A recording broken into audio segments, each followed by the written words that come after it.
You're listening to the Granite Discourse, a New Hampshire-based podcast with real discussions. Be sure to subscribe on Spotify, YouTube, and Apple Podcasts. And for early access, subscribe to Patreon for just $1 a month. Thank you, and enjoy the show.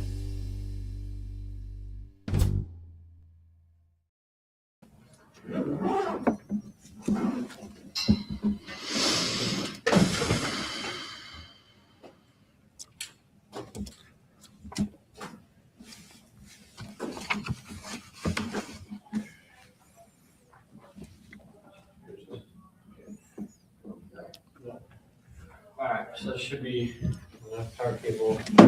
Using the extension cable as well.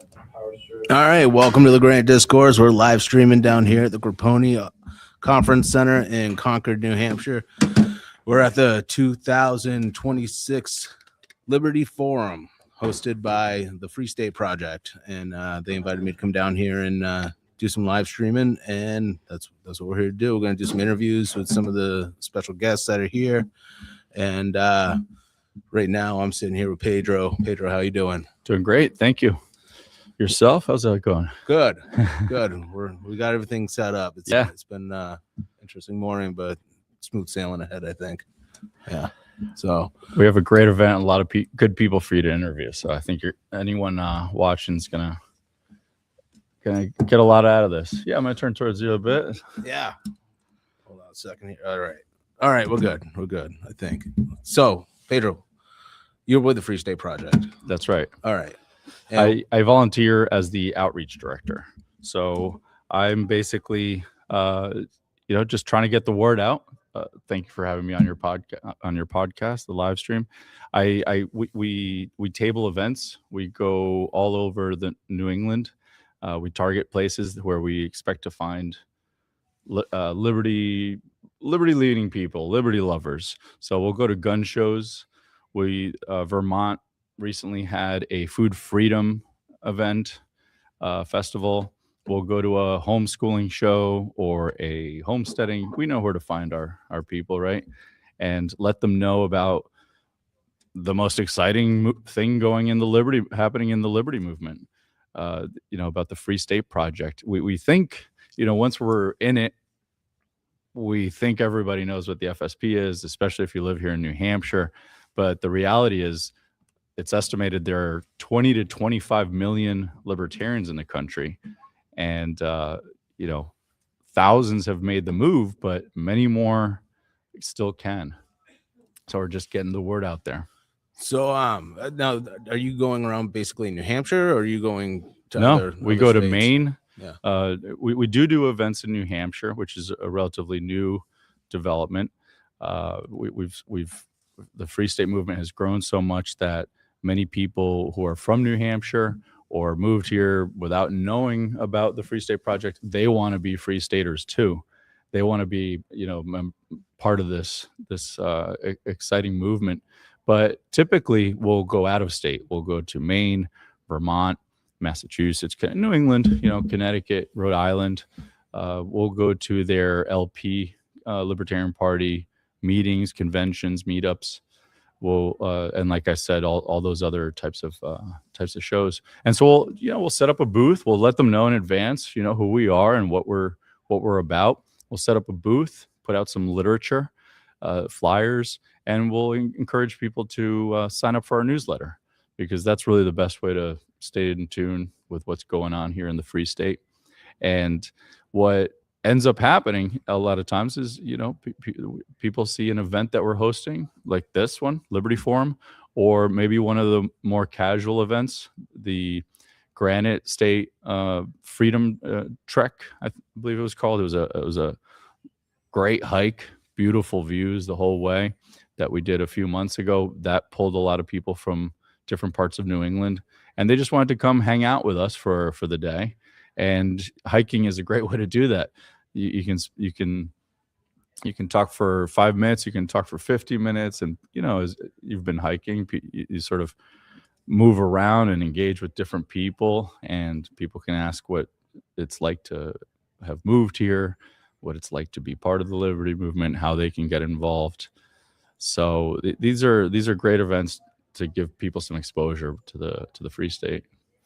What state do you think you see the most interest of people wanting to move from?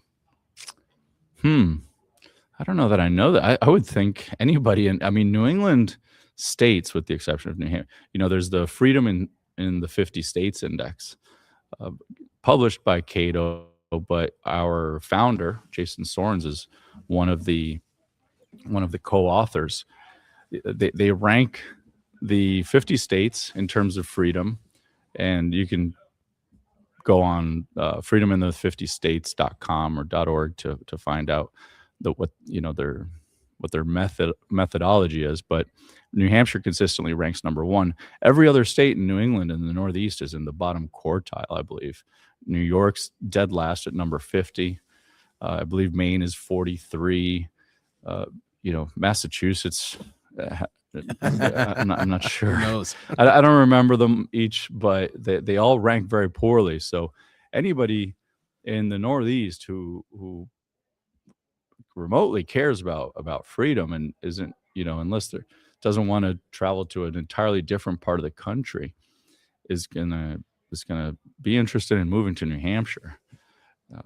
Anyone that's been affected by so many of the overreaching government initiatives, especially of the last 4 years, but we know that both sides encroach on our freedoms, and New Hampshire really is the only state where liberty is advancing. Freedom is we are empirically improving year over year. It's not just that we're number one. Or the gap between number one and number two is growing. A lot of people here call them the authoritarian 49, and the other 49 are doing the opposite. Even the ones that you think are doing pretty well, sometimes they take steps in the wrong direction also. Yeah. New Hampshire's. If you look at the rest of New England, we're I compared to a bullseye. It's the state that seems to be. While liberty is growing in New Hampshire, it also feels like it's under attack in New Hampshire. You mean because the protesters we had yesterday? Yeah, there was a good amount of crowd. There was a good amount of people at that. Yes, There's been a lot of a lot more propaganda against the Free State Project in general. Mm-hmm. We have a special election coming up in Carroll County, and there's a guy named Dale Fincher that's running, right? And they're calling him a Free Stater, and they're using it as a slur. Okay. To be a free state. Yeah. Well, we love that. I mean, I think it's great. I loved how many people came out to protest against us. I would have been disappointed if there had only been 5 or 10 cats. I think there could have been as many as 100 people protesting at the State House yesterday. And the reason we love this is because anyone who's a libertarian or in that umbrella, let's say, ask and you live in one of the other authoritarian 49, ask yourself, do people come out and protest against libertarians? Are they concerned? Is freedom advancing? Is liberty advancing so much that people who don't favor liberty come out and protest? No, they're our best free advertisement, free PR. So no, I welcome people to protest, and I also welcome them to come learn more about us. I actually made a flyer to dispel some of the myths about free staters.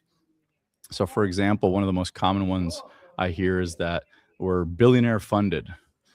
You hear that all the time, and we're not. This is a very easy thing to Google. The Free State Project files a Form 990 with the IRS, just like every other nonprofit. We have a pretty modest budget. It's donor driven, and I'm not sure exactly what our average donation size is, but we ask people to become patrons, which costs $100 a year, $10 a month, or $100 a year. Mm-hmm. So no, we're not. We don't have billions. We don't have millions. So there's a lot of nonsense out there. Let's see, what are some other myths that we had on there? Well, and just that we're dangerous. Yeah. That's another. The flyer or the promo that they were circulating to get people to show up to the protest. Free state dangerous.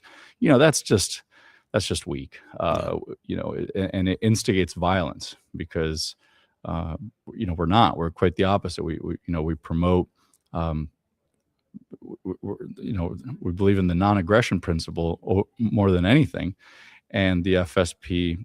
Have we had some weirdos do some crazy things? Yes. Have the liberals had some weirdos do some crazy things? Yes. Have Republicans had some weird? Does that reflect badly on them? Yes. Do those folks reflect badly? But it doesn't speak. The individual doesn't speak for the group. Yeah. And the FSP has consistently distanced itself from people who are who incite violence or make racist remarks, things like that. So yeah, and it's funny that the groups that I've seen protest the Free State Project, I would almost guarantee you that 5-6 years ago they were pro-mask mandate, they were pro-vaccine mandate, they wanted to shut down schools, they wanted to shut down churches, they wanted to prevent people from worshiping at their churches.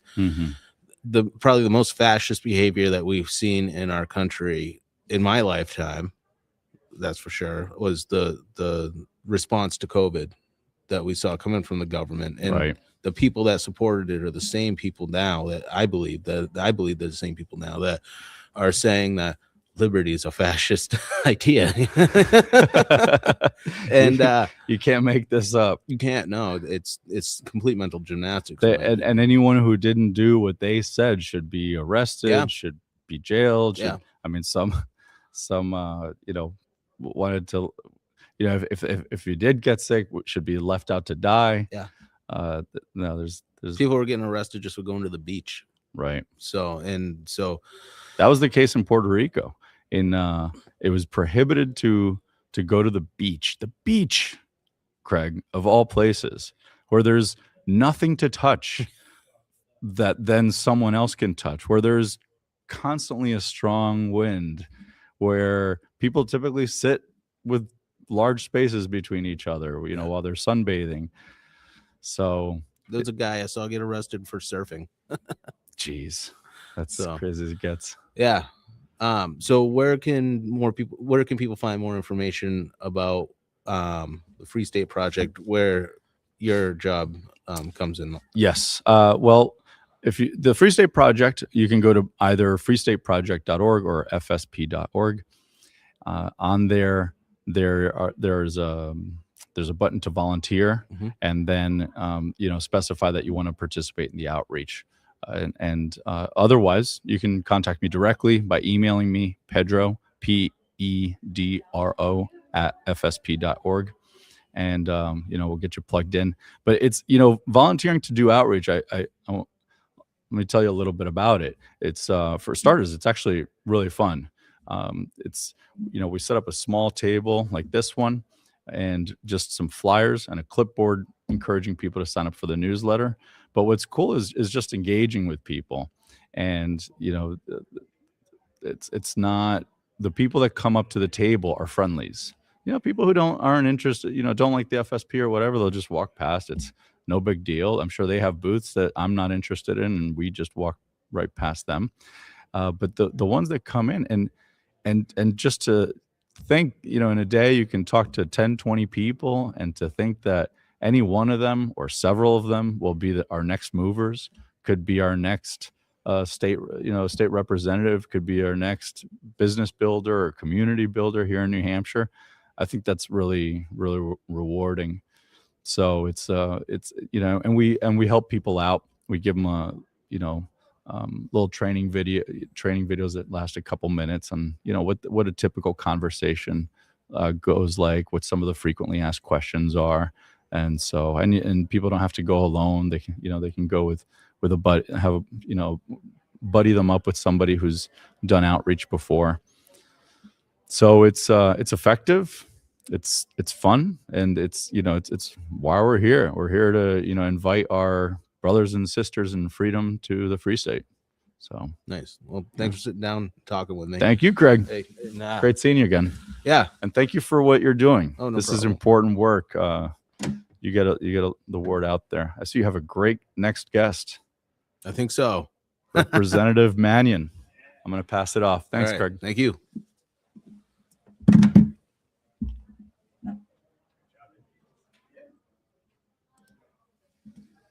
You doing cuts?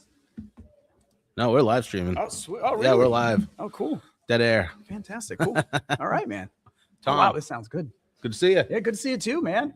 I got a whole bunch to say today. Oh, good. Yeah. Welcome back to the Yeah, Granite thank you. Discourse. Thanks for having me, dude. This Hey. is fantastic. I'm so glad you're here. This is great. I never knew we had like a media room before. This is so cool. So what's new? So Thursday, yesterday, the Senate has killed Defend the Guard, and it died unceremoniously with a voice vote again. Really? Yeah. Yep. We do have two on record that went up afterwards. It's Victoria Sullivan and Keith Murphy. They've been allies this entire time. They did pull it off of consent because it was otherwise going to die in darkness, not even get any kind of speech whatsoever on the floor. They did walk up and they put their names in with the clerk saying that they voted in support. So, but it's dead. That's it. Until next year. Till next year. Yeah. And what's embarrassing is my understanding is I haven't had a chance to watch the stream yet, but the opponent's position was now's not a very good time for this, right? Like we're like days after the governor has activated the National Guard to send them off to Iran. So I kind of want to so that's like policy, right? I want to kind of go off the little bit of the rail. So yesterday as well, we closed off session. We had a nice long session day. I was approached by one of the progressives. It's a co-sponsor of, or not a co-sponsor, but has been very supportive of Defend the Guard behind the scenes. And she asked me, she's like, we're going to do a progressive anti-war speech at the end of the day during unanimous consent. And I was like, oh, absolutely. And they're like, oh, well, Paige Boschman's going to do it. And I was just like, well, my side doesn't really like her that much. I kind of want to see what the speech is going to be. If she's just going to like rail like Republicans by name or something, or like as a general like blanket term, or go into some commie nonsense. I was like, I don't really want to do it. So she sent me the speech. I saw what she was going to write, and literally like reading this thing. And I'm like, this is exactly the same stuff that I talk about with Defend the Guard. It's talking about the separation of powers. It's talking about the War Powers Act. It's talking about Thomas Massie at when he filed the War Powers resolution against the war in Iran. And it's literally something I would have wrote, right? Mm-hmm. And I'm reading this thing and I'm like, this is fantastic. I'm going to go down there and stand with them, right? Because sometimes during unanimous consent, you'll get like a cluster of people. And what ended up happening is my side objected. Unanimous consent is supposed to be, Unanimous. Unanimous. As soon as someone objects, you have to vote to allow the member to keep speaking. You need 3/5. I was so angry at my side. I was furious. I had to storm all the way around the well, right? Around the entire back of the thing, get back to my damn seat. And I'm still furious about it till right now. That's why I definitely wanted to come and speak to you about this. Cause like I've been just pissed off about it. They roll call it. I haven't looked at the roll call cause I'm going to lose a lot of respect for people that I normally respect. Cause it failed. It was a majority, but it wasn't the 3/5 to allow her to speak. And by that point, we have actually lost quorum. People had left the room. So we couldn't even continue with the day. We had to adjourn. And I understand that there are people that would vote, that they're against her because who said it, right? If I was down there and I gave that verbatim speech, I don't think they would object, but I'm not sure. And that's what makes me very angry because these people, we have a caucus, right? The Liberty Caucus, and it's strong. It's got a lot of people in it. But the problem with some of that is that the way that Granger has set up that caucus is he basically says everybody who has an NHLA grade above this baseline is included. What I disagree with vehemently is there's people in that chat that voted against Defend the Guard, right? So if you had a Christian caucus and in that caucus, someone voted against or voted for abortion, right? Like, would you allow those members to remain in that caucus? I would say no. There should be like these bullet points that are you either vote for this or you're not in this caucus. This like wide cast. I'm all about making coalitions, but when you have a caucus, your caucus should have a purpose. And this, oh, you have a B+ on the NHLA is not good enough, because all you could do is just vote good on guns, vote good on taxes, but not actually have a good liberty perspective. There are specific topics, war being the number one in my opinion, that should be above everything else. If you can't vote for Defend the Guard, get out of this caucus. You do not belong here.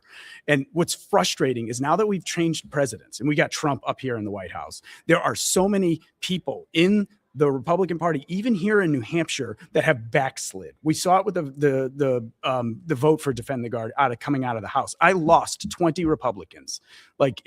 When we had passed this out of the House the first time, I had lost 20 Republicans the first time, gained 20 progressives. But this time around, I lost 20 more. 40 Republicans voted against Defend the Guard. And then you have like the unprincipled Democrats that potentially voted for it because Trump's in the White House. They voted against it before because Biden was in the White House. Now they have a change of heart. But, you know, the Democrats are going to do Democrats things. That's not my problem. I'm part of the Republican Party. We should have better principles than that. We shouldn't just say, oh, when they do it, we're going to do it. Because that's literally this BS arguments that they're having right now at the federal level with everything to do with the war stuff. It's like, well, Biden did whatever and Obama did whatever. It's like Obama went into Libya. Obama went into Syria. It's completely okay when Trump does it. And this...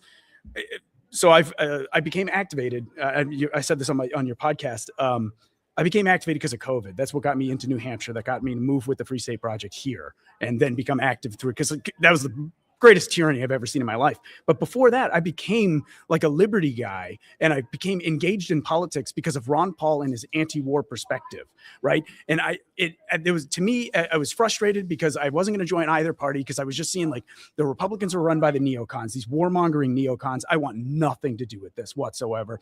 And then the Democrats, when Obama came into office, was doing neocon crap. And, you know, the Democrats weren't calling them out. I'm like, well, I want nothing to do with these friggin' people, right? Trump comes along 2016. I voted for him because like he seemed like an outsider, and he was bashing George W. Bush.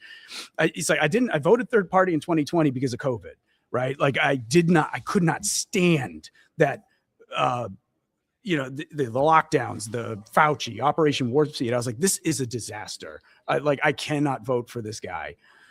But then going into 2024, we have this coalition, and like Bruce Fenton just did this amazing opening speech here at Liberty Forum. Like he was just talking about the disappointment, the rug pull of the Trump administration in 2024. Like his coalition was like RFK, who bashed neocons. You had Elon Musk, not very anti-war. You had Vivek Ramaswamy, who debated John Bolton and bodied him about neocon foreign policy. You had Vance, who was on Joe Rogan, and he was just like, Iraq was a mistake. The global war on terror never should have went anywhere. Syria was a mistake. And he's just outlining these things, not in like vague terms. He's saying this is bad. Yet Tulsi Gabbard jumped parties, joined his administration, 100% anti-war, thought the Syrian war was a mistake against her own party. That's why they got rid of her. She called Hillary Clinton the queen of all warmongers.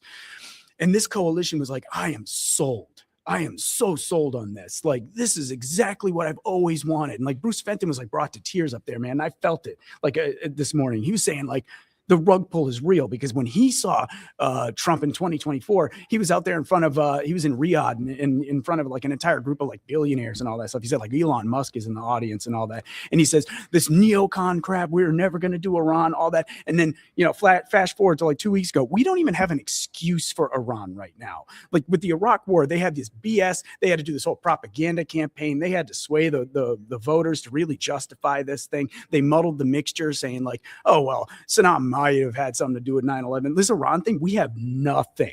I have never been like so angry about like what decisions that the president made. Like when he did the Venezuela thing, there were people in my Liberty Chat caucus that were just like, oh, maybe it'll work out. I'd be like, when is this? So we destabilize, we decapitate these nations on our own supercontinent, right? Like, what do you think is going to happen if this completely blows up? Where do you think all of those refugees are going to go? Right. Like, if you are like a guy that's against this mass migration, you are against, these people coming in and taking over, like, and you were pro, like, I'm all for it. Let's kick all these people out that are just trying to like soak up our tax dollars. Kick them out. They don't belong here. They didn't come here for the right reasons. And the mass migration by the millions, like the failure of the Biden administration to monitor the border, 100%, I'm on board. Like, we got to get rid of all that crap. But you're going to go and destabilize a nation that's on our supercontinent. And you look over at the seas, you look overseas at like what's happening in the UK, Germany, France, like how they are overrun. And where are those people coming from? They're coming from Syria, they're coming from Iraq, they're coming from Afghanistan, they're coming from Libya. Who's responsible for all of that? Us. We did that. That's why that migration happened. Sure, yeah, whatever. Their open border policy. Like, the problem is they're compassionate, and like the average person is pretty compassionate, right? Like, they feel bad for refugees and things like that. And there's even people on my side that are like, well, we did cause all that harm. Maybe we should do something, right? And yeah, we can have the attitude F them. But those people are gonna go somewhere, Right. and what's gonna happen? Like, let's say your country's against it, like in Europe, let's say. What if your neighbor isn't, right? Like, so you have like, let's say Germany closed their border, Poland closed their border. What if those people just like stock up in Austria or something, right? Like, they're right on your border. You think that's not gonna have some kind of like border crossing issues? It's just non-functional. So like when this Venezuela thing was going down, I'm seeing people in the chat were just like, oh, hey, this is a resounding success. We don't know that. And the justification leading up into it was BS. I haven't heard much about it since. Well, and I want to do one more thing. So we haven't heard much about it because in my opinion, now in retrospect, so it's like, oh, well, it wasn't that bad. I think it was a testing board to see what the MAGA base would accept. Yeah. In my opinion. Yeah. So they're like, hey, will MAGA go to bat for me initiating conflict on our supercontinent and look the other way? Or, the MAGA drone, like that NPC meme that you see all the NPCs walking with the red hats. Yeah. They're just like, yeah, anything Trump does, we're going to go right in with him. Like, whatever the hell he wants to do. And that's exactly what happened. And what ended up happening is, like, because the base is so MAGA, like the amount of like the quantity of these people, in my opinion, there's just so many of them. The people that are on the periphery are in that like gray zone between like the hardcore people like me that are like, no, this is a massive mistake. There's too many people in that like soft zone. They're like, well, if I speak out against Trump, I'm not going to get reelected. I'm going to get primaried out and all that stuff. Even in a state rep race, like, they're concerned about this stuff. Because it's true, these people, like a lot of voters don't necessarily understand who their state reps are. Like, they see things in a bigger picture. Like, is such thing as like up ballot, down ballot. Mm-hmm. So there's people that are concerned about this, and it just sickens me when I see this attitude in my quote unquote Liberty Caucus chat of just like supporting the Venezuela thing, and now like saying, yeah, rah, we have to get Paige Bauschman. She's trying to do this unanimous consent where all she's saying is literally quotes that I have, not literally, very, very close to the same stuff that I would argue with Defend the Guard. Exactly the same stuff. Separation of powers, war powers, talking about the Constitution, Article 1, Section 8, Clause 11 gives the exclusive authority to Congress. Like, this stuff like is just liberty through and through. And there are people in the Liberty Caucus. I'm not naming names, man, but I am disappointed with the amount of people that were just like, no, vote red. Don't let her keep speaking. I'm like, this is disgusting. Like, I was like this close to just leaving the chat entirely, right? Like, I consider, but it's one of those things, like when you're part of this beast, like these parties, you have to choose the party, right? Use the party as a vehicle, right? To push liberty. You got to pick one. You want to run third party, you're just going to lose and do nothing, right? So it's like when I'm part of these parties, I want to fix things from within, but it's just like I feel like a dude out on an island against like this monsoon of just these drones that are just, if you support the war in Iran, you should not be in this Liberty chat. And there's just too many, right? Like, it's disappointing. Like, I know we pat ourselves on the back, like the Free State people and the Liberty people. It's like, we have 100 and something like Liberty reps. And it's just like, if you are supporting the war in Iran, you are not a Liberty rep. Get out of that chat. Like, leave. You shouldn't be there. Mm-hmm. Absolutely unacceptable. And then, like, yeah, I'm sorry, man. All right, go ahead. No, you're cooking, man. Keep going. Dude. I was out there. I was just talking to Derek Pruitt out in the hallway. He's hosting Bring Our Troops Home and Defend the Guard booth. Yeah. And I was just starting to rant to him, and I was like, you know what? I'm going to go talk to Craig, because if I'm going to rant, I want to do this on camera. You guys can pick it up later, but holy crap, man. Like, we're repeating history, it feels like. It's awful. And it's the same idiots. The cognitive dissonance Mhm. around it is amazing. The neocons are like, this is what I always wanted. Oh, right? it's like they just got a new branch of neocons. Yeah, exactly. Like And a younger group. They've been hijacked. Yeah. Like, I mean, blame Israel, blame whatever you want, but like they have found a way to infiltrate the MAGA people who used to be America First. And they've been trying for a long time. Yes. And I think you're onto something with Venezuela. Yes. Because I mean, when that happened, I didn't expect it. I mean, No. I don't really watch. I don't think I watch enough news anymore. No. Well, I mean, it a just lot of popped people. up. This stuff was like you'd have to be down in the weeds to even know it was like what were the excuses? Like Mhm. what was exactly happening? How long were we posturing? If you're not like down in the bowels, like following all the anti-war people, you don't know that this is even happening, Yeah. right? Like Fox News. I listen to the one of the only like mainstream things I have in my podcast rotation is the 5, right? Because I use that as like a way to figure out where is the average like boomer at, like Yep. like what's going through their head. They're not talking about Venezuela until it went down, Mhm. but weeks leading up to that, we had those blockades. We had they were mentioning from time to time, only to dunk on the Democrats, that we were drone striking these boats, and they were saying these Democrats are against us killing drug dealers, and it's like, okay, well, let's back up a little bit here, because for years the DEA, the Coast Guard, and the Customs and Borders Protection had been saying that fentanyl does not come. They said this explicitly: does not come from South America at all, including Venezuela. Fentanyl's created in like warehouses, and it's made mostly in Mexico. Comes across the border illegally, obviously through some kind of mules, right? Or it's even made in the United States in warehouses, in the same way you make meth and all that. Like that, it can be made anywhere. Why would any drug cartel bother making stuff all the way down in Venezuela to ship it to the US when you can make it right in Mexico and hop right over the border? And it's like, oh, well, maybe it's cocaine then. It's like, okay, well, the cocaine that comes to the United States doesn't go through Venezuela. It comes out of Colombia, right up through Central America, right to the US. There's no Venezuela in there. This entire psyop about bombing these boats to protect us from drugs is BS. And anybody who has like more than like a 30 IQ should be able to figure that out, in my opinion. But the MAGA drones just like went with it. Yeah. We're defending. I had people on my Facebook feed when he went into Caracas and yanked out Maduro. I was just like, I voted against more wars. That's all I said on Facebook. I remember that. And there were people in my comments just like, so you support narco terrorism? And I replied to one of them. I was just like, okay, boomer.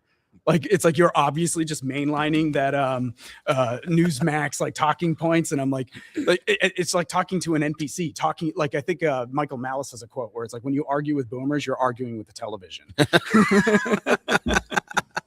And that's hilarious. Yeah, and that's what I feel like. And I debated one person that I know has more brain cells in my replies. I think it was a guy, might have been from my unit.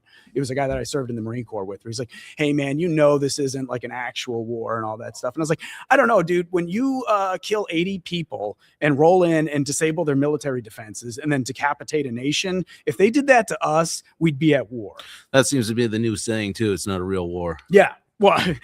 Even when we bombed Iran the last time. Oh yeah. And we supposedly took out all their nuclear capabilities then. Yeah, and Trump put out that statement, still on the White House website, that says, if you do not believe that we wiped out their nuclear capabilities, you are falling for fake news. Okay. Well, so then why do we go? Why are we there? There's no reason now. And now they're saying the boots on the ground aren't out of. Yep. Oh, they're doing the same. I think I was listening to Scott Horton's going to be speaking today, and I think he was doing a podcast last Friday with it was like right before we attacked too, so it was like weird timing. It was like him and Martyr Maid, that guy Daryl Cooper. Yep. They do a podcast called Provoked, and I was listening to them, and they were talking about how and it's actually they predicted the future. We would end up using the Kurds because the Kurds are all up in that northern Iraq, eastern Turkey, western Iran. They all operate up in there, and they were saying like, well, we'll just do like we always do. We're just going to arm the Kurds, and they're going to roll in over the mountains. CBS News had a story this morning that they're interviewing the Kurds. Yep. And they were asking for arms. Yep. And that's the first time I've watched network television in I don't know how long. Exactly. And and now the mainstream's onto it, and now they're propping them up. They're the new heroes, like the same thing they did during the Iraq War 1 and 2. And then they were talking. I think they're trying to incite gas shortages because they're talking about how crude oil's gone up 20% in the last week since the attacks on Iran. And they said, well, what can you do? And they told people to invest in their retirement and go out and fill up your tank. But don't panic. So they added that in there so it doesn't seem like they're creating a run on fuel. Yeah. But that's what they said. Don't panic. Don't panic. But it's fill up already your tanks and start investing. Yep. It's crazy. And well, Iran's also, from my understanding, their retaliatory strikes are against all their neighboring countries' oil refineries. And they mentioned that too. Yep. So like the price of oil is about to skyrocket. And like, how is this making America great again? Right. Like Trump was just bragging, I think a month ago. Things haven't been like inflation has calmed down, sure, but prices stay high. Yes. So this will drive up prices again. If fuel For sure. goes up, everything goes up. Yep. Everything's downstream of fuel. And he was bragging a month ago about how low prices were. They're under $2, like during the State of the Union. Yeah. I saw it somewhere. It was under $2 in like Oklahoma or something like that. And it's like, okay, well, now it's like up 30% or something insane. It's already climbing in reaction because we know this, like the downstream of this, right? Yeah. And it's just so to circle back to the Kurds thing, the thing that they had mentioned in on the Provoke podcast, it's like why are the Kurds such an oppressed minority? Why does like Syria hate them? Why does Turkey hate them? Why does Iraq hate them? Why did Saddam like attack them all the time? It's like, well, if you have this little cluster that always does the CIA bidding and decapitates leaders of nations just camping in your country, you'd want them gone too, right? Like, it's hard to be sympathetic. Like, put yourself in the shoes of the, like, sure, they're monsters, right? Like, no one argues that Bashar al-Assad wasn't a monster and Saddam Hussein's a monster and like the Ayatollah was a monster. They're all monsters. But it's like, if you have these, like, if somebody was establishing an insurgency network in our country to potentially overthrow the government, it's just sitting there, just waiting to be used. You wouldn't want them here either. And it's any harm that comes to the Kurds is on us. Yeah. Like, we started it. This is our fault. We need to own this. Like, this attitude of like post 9/11 they had is just like, they're attacking us for our freedoms. It's like, all of this is blowback, dude. It all rolls back to like decisions we made in the past. We destabilize nations in the region. We bomb whatever, whatever we want. And so killing innocent people left, right, and center. It's like we ally with Israel, like unquestionably, even when like they're doing horrible things. We're like, you better not do that. We don't make any proactive effort. They last June, they like went all in on the Iran bombing stuff, and then we had to jump in behind them to bail them out. And like we said, it was like, oh, we're destroying their nuclear capabilities. It's like, no, Israel had bit off more than they can chew by going after Iran again, and then their Iron Dome was failing. Like, the missiles were starting to land in Tel Aviv. They bit off more than they could chew, and they didn't expect it. And we're hearing now this week from Hegseth. I think he spoke to like one of the subcommittees. He had mentioned, I think it was in direct response to us losing those 4 soldiers in Kuwait. He was saying, oh, well, we underestimated their drone capabilities. And like our air defense weren't able to keep up with it. That's how that happened. And it's like, okay, so we're already in over our head 1 week into the war. And what they said was going to be a couple days, maybe a couple weeks at best. Now they're estimating it could go till September. If this thing goes till September, Republicans are cooked. Oh, yeah. Like, we were already going to be struggling because the inflation thing hadn't quite come under control. And people like, there's some moderate backlash to this ICE stuff. If this war goes on, we are cooked. And especially New Hampshire, like, this state has no tolerance for war. One of the things that I cited back when I testified about Defend the Guard years last term is I mentioned when I went into Wikipedia, I was looking at I was like, people consider New Hampshire a blue state because of our federal delegation, right? Like, it's been blue for 20 years now. Yeah. Do you know why that happened? Like, why it flipped? Because of the war in Iraq. That's exactly why. Not only did they steal, like, Jeb Bradley was the former president of the Senate. He lost his seat.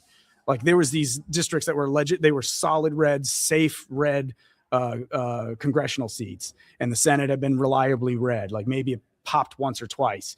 But this was an absolute, like, house cleaning event. Like, 2006, we lost the governor. We lost the executive council. We lost the state house. We lost the state Senate. We lost all the federal delegation that was up for election that term. And then the next election, we lost the other senator. And it has been blue ever since. And it's entirely because of the Iraq war. They did a poll. I saw the poll from UNH.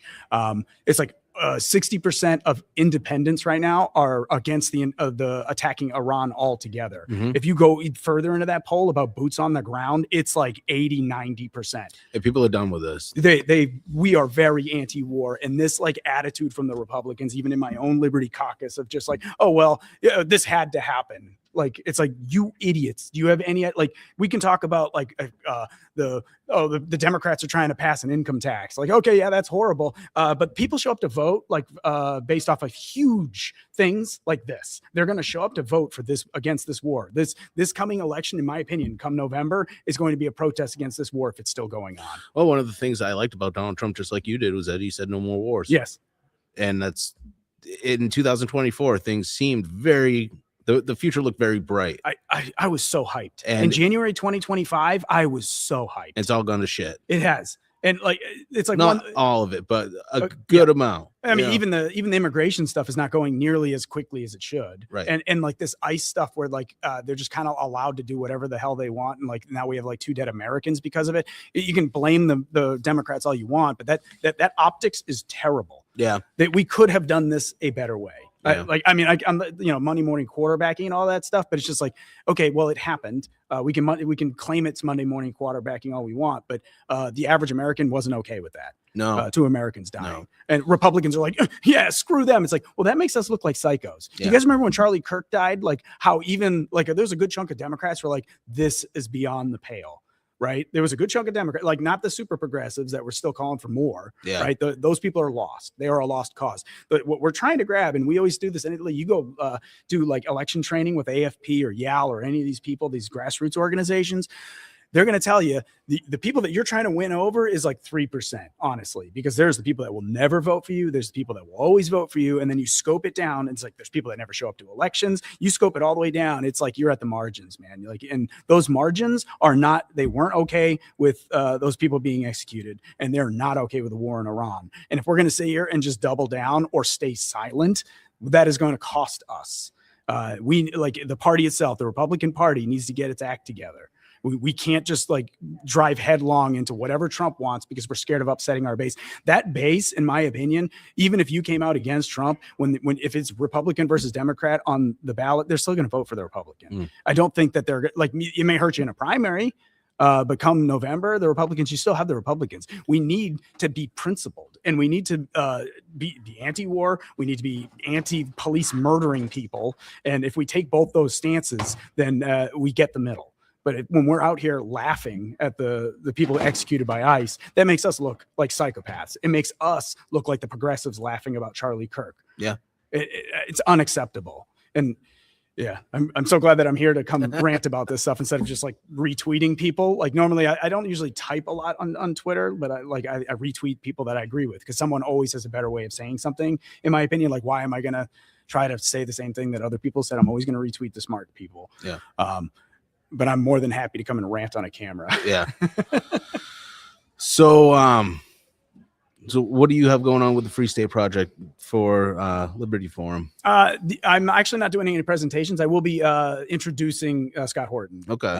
Which I was honored. I am going to be hosting a dinner, but I'm not speaking or anything like that. It's going to be like an off-site dinner for like 20 folks. I think you're on the guest list, if I'm not mistaken. I might be. I don't know. So.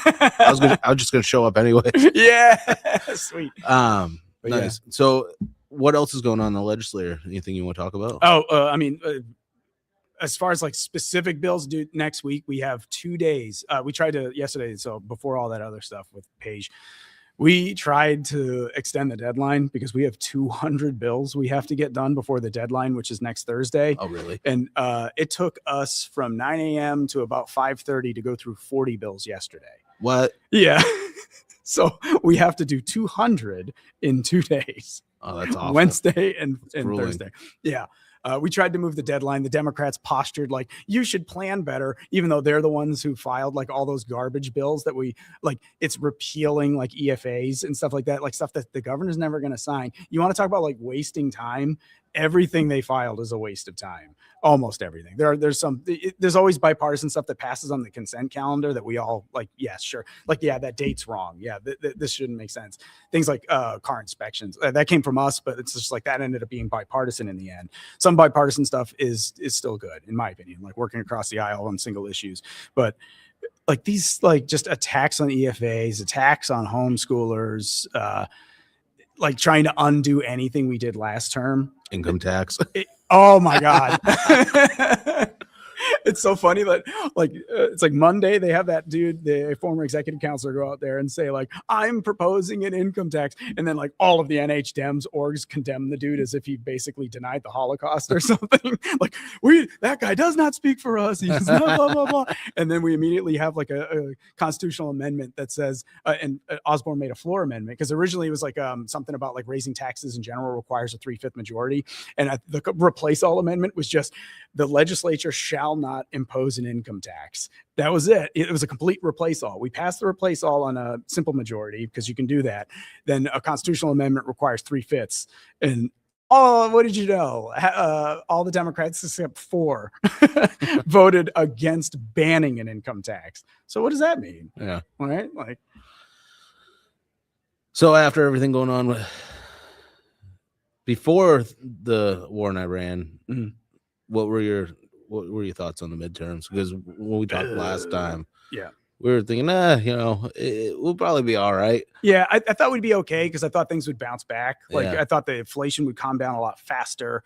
I never thought tariffs were a good idea. I genuinely despise tariffs. If the only way I'd support tariffs is if they abolish the income tax. If you want to abolish the income tax and replace it with tariffs, fine. Yeah. But Which is something that they were saying that they would do. that's what they promised. And, gullible me, right? Like I fell for it again award. Like I was just like, this guy's kind of radical. Maybe he'll do it. Didn't happen. I filed my taxes and I saw, I'm still paying an income tax. So F this. Like I'm opposed on tariffs on principle, and then super opposed to it because the income tax is still here. So I thought that was going to, because obviously that's also a driver of inflation, right? Because it's going to make anything we import more expensive. It's going to make, like, I work at a company where we actually we sell machines overseas. We do automotive cameras, like automotive camera assembly. And some of our factories go to like Mexico or China or whatever. Being able to sell these machines into any nation like that now is a massive, customs nightmare. Like we don't know how to work around stuff like that. And I just and we're not like a super big company. And I can't even imagine like middle tier, like even bigger companies, like trying to deal with this stuff, and God forbid, an even smaller company trying to do anything internationally right now, where it's just like knee jerk tariff. Oh, it's 15% on importing. So like not only are we export, you got to import some material to build, right? Like whether it's circuit boards, whatever it may be. And all of a sudden your material costs are up 15% one day. And then it's like the next week it's down 7%. And it's just this like whiplashy tariff stuff. It's like, it's bad for business. Like I understand the premise, like you tariff these countries to like protectionism, and you import these, you hope that these manufacturers move back here. That didn't really happen. No. It's all they did is just charge us more, right? And then the average consumer is the one who's screwed. I think the average American doesn't feel like their wages are going up either. No, absolutely. It's not keeping up with inflation, not even close. Yeah. And then you have like the other side is like AI is coming in and like automating a lot of things. It's like I come from the software realm, so like there's a lot of concern about new guys, like young people. Like, okay, you're coming out of college, you just spent 4 years on a degree in software. AI writes better software than you right now. So good luck. Yeah. Like, good luck getting hired when like, even like my company, for example, like, we're adopting AI as a tool. It's useful. It saves us a lot of time. But if you rewind 10 years, that time could have potentially went to like an intern or something, like just like making boilerplate classes and stuff like that.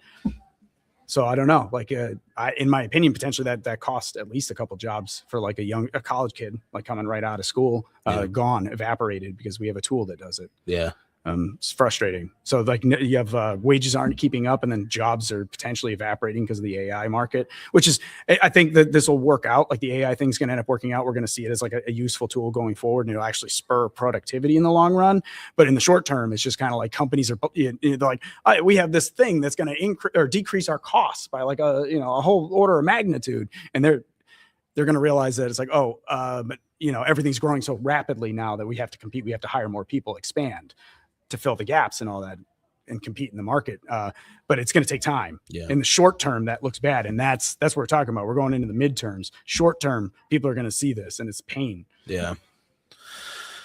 Tom, I want to thank you for coming on Thank you here so and much. Speaking your mind, Oh, man. and getting that off your chest. I appreciate you having me on. Let me just stream of consciousness rage. Yeah, no, I mean, I think that, like I said, things are looking good in 2024, Mhm. and I hope things turn in more positive. I Me hope too. this war doesn't last long. Me too, man. Me I too. hope it just ends, hopefully, but we'll see. Yeah.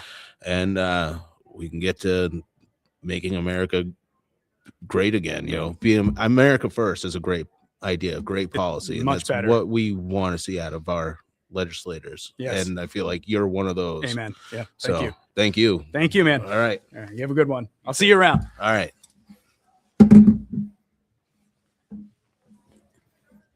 All right. So that was Tom Mannion. He's a state rep for New Hampshire. And today on the main stage, we have Tom Woods, the VIP keynote. That's tomorrow. Today we have Scott Horton. He's the keynote speaker. That's for Friday. And then let's see.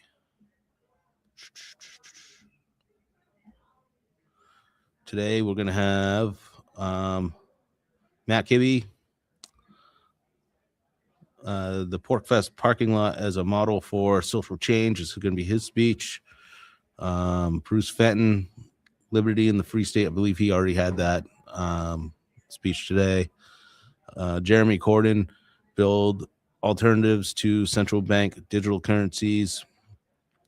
And Rep. Jason Osborne, rules for reformed radicals. Dan McKnight, defend the guard, our solemn duty from Daniel Webster. Eric Brakey, he's the director of the Free State Project, a libertarian culture of builders and doers. Jason Sorens, Liberty in Practice. He is one of the founders of the Free State Project. And Jody Underwood, she runs education options. I actually met her at Education Options Expo, so she's actually very interesting to talk to. Maybe we can get her on here. In her speeches, education is the thing that makes everyone lose their minds. And who else we got? Dr. Carl Kreder, separating money from the state. David Breger, why is silver essential to freedom? And Representative Joseph Barton. Who else? On the main stage, Friday, March 6th. Rebuilding the freedom to build housing with Island Blumsack, Christina Mojica, and Senator Keith Murphy. And then on the main stage, we also have What is the Next Phase of Money with Jeremy Corden, Dr. Carl Kreder, JP Cortez, and David Breger. We got some dialogue series here at the Liberty Forum with Vanessa Ramos. How should we free society and handle mental illness and drug addiction? She's got a dialogue series going today. Carla Garrick, she's got a dialogue series. What should free staters be measuring? Jay Noon, utilizing your homestead to create a competent generation next. Seamus O'Scalady is gaining financial independence, the most important thing you can do for freedom. And I think that there's a couple lunch workshops and sessions. Tokeni's anything but with Kumar Bakrapatem. That's a lunch workshop today. And Rethinking Education with Ian Underwood. And so, yeah, there's a lot going on here. If you're in the Concord area, we're down here, and we're going to have some more guests coming up. So keep tuning in, and we'll keep doing what we're doing. All right. The Granite Discourse at Liberty Forum.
All right. Well, while we wait for our next guest to come up, I figure I can give you an idea of who sponsors these types of events. So this is, like I said, this is the Free State Projects event, New Hampshire Liberty Forum 2026. Some of their sponsors are Chainstone Labs, Free State Bitcoin, Goldback. Those are their champion sponsors. Their friend sponsors are Free Talk Live, Free Ian Freeman, AFP New Hampshire, Melanie Gibson, Realtor Melanie Gibson, Bring Our Troops Home, Quai Network, QUAI Network, and Local Silver Mint. Those are the friend sponsors. And then grant sponsors are Porcupine Real Estate, the National Law Review, Alt Expo, Day 2026, and Scott Brown for U.S. Senate. The exhibitors we got here: Independence Realty Group, Children's Scholarship Fund, Young Americans for Liberty, and Latitude Learning, and Turning Point Action. Some more exhibitors are Club 75 Alliance, Granite Legacy Homes, the New Hampshire Liberty Alliance, Porcupine Properties, Think Penguin, Bare Minimum Books, and You Are the Power. So there's a lot of different exhibits going on, and if you want to know more, off of their website, hosted by the Free State Project in Concord, New Hampshire, the New Hampshire Liberty Forum brings together liberty-minded thinkers and activists from around the globe, each committed to creating and expanding real, functional communities, freedom. The Free State Project unites 20,000 plus liberty-minded people in New Hampshire to build a freer, more self-reliant community by focusing our efforts in one small liberty-friendly state. We are expanding personal and economic freedom through activism, entrepreneurship, and mutual support. The 2026 New Hampshire Liberty Forum will be, well, we already know that. We're in Concord right now. So the first year New Hampshire Liberty Forum was 2027, hosted by John Stossel, Ron Paul, and Michael Badnarik. And since then, dozens of internationally known speakers have participated, including Judge Andrew Napolitano, Peter Schiff, Naomi Wolf, and Edward Snowden. So this has been going on for a while. Yeah, so if you are a liberty-minded person, like-minded person, this is something that you might enjoy. The Free State Project, if you're a New Hampshire native and you love New Hampshire for what it is, and the libertarian streak that the state seems to have had for a long time, and you appreciate it for its freedoms that we have here, then this is something that I would suggest you kind of look into. I know this has been New Hampshire seems like it's embattled right now with some progressives that want to come in and make it more like its surrounding states, Massachusetts, Maine, Vermont. But I think that it's worth fighting for to keep New Hampshire. We have some of the most lax gun laws in the country, and we also have the lowest crime rates in the country, and it's a great place to raise kids. And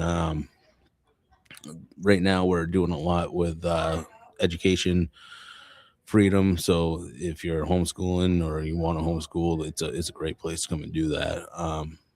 So Free State Project is I've known about it since probably the late 2000s. I'm not a member of the Free State Project. I've never, as far as I know, I don't think I've ever signed any pledge for the Free State Project, but I've always got along with every Free Stater I've met, and I've interviewed quite a few of them on my show. Jason Osborne, Matt True, you saw Tom Mannion. I always like what they have to say. They always bring a good argument to the table for liberty and for small government, and that's basically what this country was founded on, and we need to hold on to that, because once it's gone, it's hard to get it back if you can at all. So like I said, stay tuned. We'll have some more guests coming up.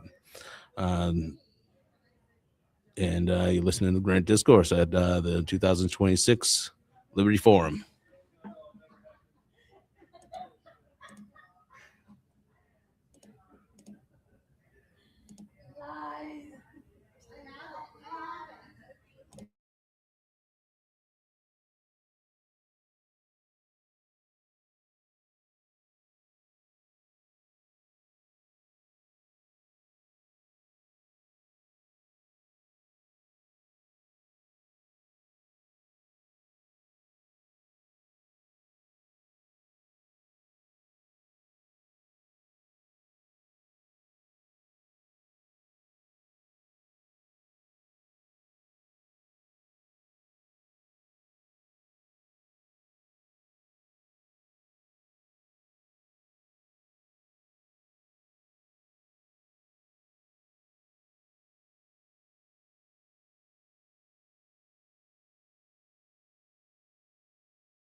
doing? Good. How are you? Good. All right, welcome back. We're here at 2026 Liberty Forum. We got our next guest here with us, and well, I'll let you introduce yourself. I think most people here probably know who you are, but we've never formally met. Yeah. So I'm Craig. I'm Jason. Nice to Pleased to meet you. And Jason, you are the founder of the Free State Project. Yeah, the founder of the Free State Project. I wrote an essay that kicked it all off nearly 25 years ago. I was a 24-year-old graduate student, very upset at the state of American politics and thinking that national libertarian strategies weren't working. So how can we actually achieve a free society in our lifetimes? And it seemed to me that there was no other solution but concentrating our efforts in a place where we could make a real difference. Nice. And how long was it before you saw it kind of getting traction? Well, it took several months, and then Walter Williams wrote a syndicated column praising the Free State Project, saying we should choose Texas and then secede from the Union. And we looked at that and we said, well, obviously Texas is way too big, and plus Texas is not as liberty friendly as it's made out to be. I grew up there, so his particular suggestion wasn't workable, but hundreds of people immediately signed up after his piece came out. And then we became a story because when we signed up the first 5,000 people, all of those people had the right to vote on which state we would choose. And so we were a big story in all the candidate states, which are all low population states in the West and the East, mostly in the North. And so, I was doing radio and TV and talking to newspaper reporters constantly. And by being able to sign people up online on our website, we ramped up very quickly, hit 5,000 in 2003, and New Hampshire won that vote. And so how many people do you think you've had come here so far? Yeah, so the number I've heard is about 7,000, a little over 7,000. And that's out of, I would say, about 23,000 commitments now. So, one of the things that happened right after we chose New Hampshire is we were no longer a media story. And so we were almost dead for years, but people were moving. A few dozen people moved the first year, and then more. And then someone got elected to the state legislature in 2006.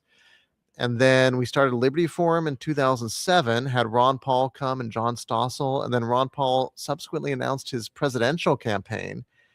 And then all of a sudden, a bunch of college students get active in his campaign, come to the state. A lot of them have never left. And so we were off to the races there. And so since then, hundreds of people move every year. Obviously, over those years, some people have died, some people have left, some people are no longer libertarian. But we've also activated people in the state who have, adopted these ideas and joined forces with us. Yeah. Now the logo for the Free State Project, that's a porcupine. Did you come up with that? I did not.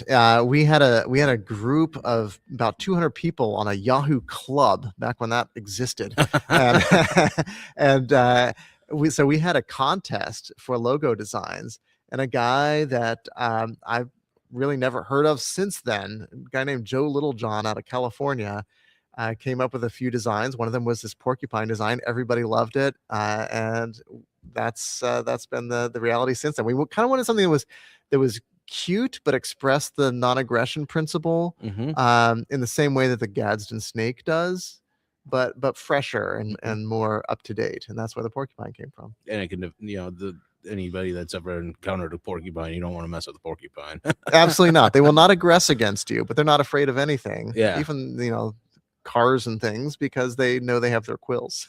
So for anybody that's watching this that isn't a member or doesn't know what the Free State Project is, can you just give a rundown as to what is the agenda of the Free State Project? What is the goal, and how do you want the future to look? Yeah.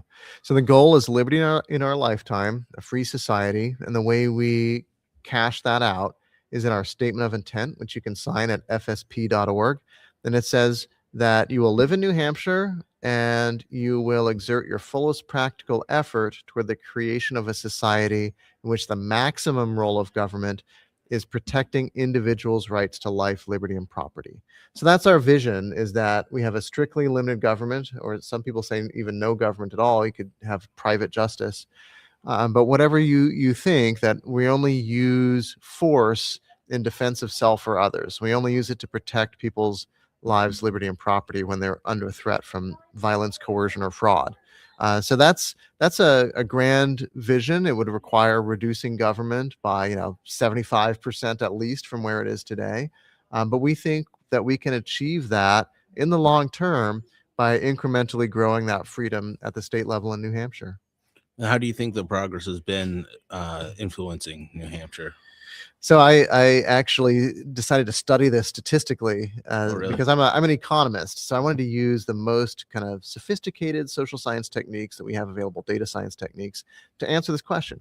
So I looked at measures of freedom, and I looked at periods when the Free State Project kind of elevated their game. So 2011, when a double-digit number of Free Staters were elected to the legislature, and you first really had libertarian legislation getting implemented. And then 2016, when we hit our 20,000 target of commitments. And what I found is that compared to similar states, New Hampshire is far outstripping them now in terms of freedom. So New Hampshire's number one in freedom, but not only that, the gap is growing.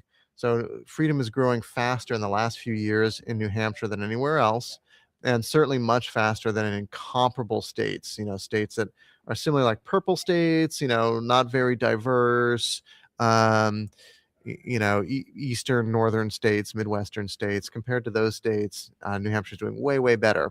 So the evidence, the best statistical evidence we have suggests the Free State Project is having a big impact on freedom in New Hampshire. Why do you think people wouldn't be happy about that? Yeah, I mean, some people have a vested interest in reducing freedom, and that's why freedom got reduced to begin with. Yeah. Is that you have on the economic side, you've got interest groups who benefit from subsidies and barriers to entry, and government meddling with prices, limiting what you can do with your property. There are people who benefit from that, and so they lobby the government to get those privileges. Even though they may hurt the majority doesn't know what's going on. Like, do the majority of people understand that occupational licensing raises the costs of everything all the services they purchase from licensed professionals without helping quality at all? And that's what the literature says. And it's not just libertarians, that's what economists have shown. The average person doesn't know that. So these vested interests are able to get the legislature to bend to their will. And the only way to fight that is if you have a motivated, committed group of people who are committed to liberty across the board and who are going to stand up when it matters on all those nitty-gritty things and do the work to actually stand up to those special interest groups. Yeah, I was at the State House yesterday and I saw the protests out front, and I've been seeing more of that as we're going into the midterms. There are definitely groups of people that are not happy about the growth of liberty in New Hampshire. It seems like the Free State Project's taking a lot of heat for it. So, and I always wonder when I see them, like, because I've been to free speech rallies before, and there's people protesting the free speech rally, and then I'm thinking to myself, are they protesting free speech? In a way, yes. Yeah. And I don't get it. I don't understand where we got to that point. It baffles me. Well, a lot of leftists now are committed to the idea that big government is always good. Like, Yeah. the bigger the government, the better. No matter what it achieves. And so I was shocked when I found this out. I mean, I was on a panel with NPR, the New Hampshire version of NPR. A few years ago, there was a big occupational licensing reform bill, and Sununu supported it, the governor, and a lot of Republicans supported it. And at the time, the Obama administration, former Obama administration economists were supporting occupational licensing reform because they were economists. They knew this thing made no sense. But the Democrats in the legislature were uniformly opposed to it. Oh, this is a Koch brothers plot. This is just a Free Stater plot. Government needs to be there to protect the consumer. Never mind that the evidence overwhelmingly shows that that's not the case. They were just so committed to the idea that bigger government is always better they couldn't see past that. They do not look at whether government is actually achieving the objectives it sets out to do. And so, yeah, we've taken a lot of heat from leftists. It's been good advertising for us because they repeatedly say, the Free State Project is the biggest threat, to social justice in New Hampshire. You're damn right we are. Tom Mannion said he moved here after COVID because of all the restrictions. Do you think that you saw a boost in interest during that time?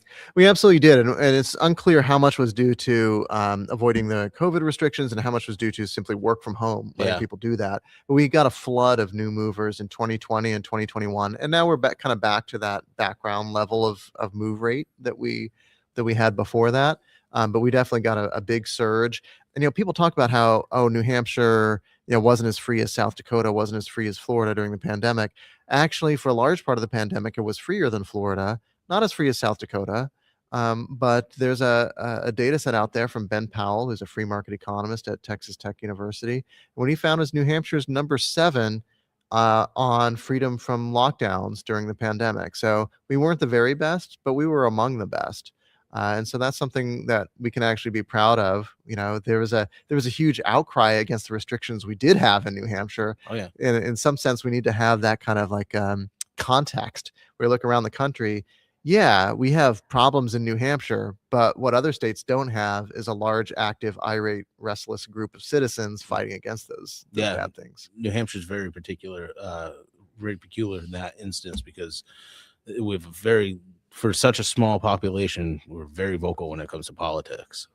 That's right. And I think it's largely a good thing because we've managed to have a politically engaged electorate that is also fairly independent. Mm-hmm. You look at a lot of states, they have, Democrats, Republicans, and maybe they're closely matched, but they don't have a lot of those swing voters in the middle. New Hampshire has a ton of swing voters in the middle.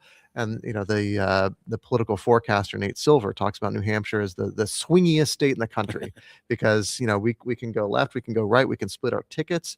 And that's what we've done right now, where we have Democratic reps at the federal level, and then we're all Republican at the state level.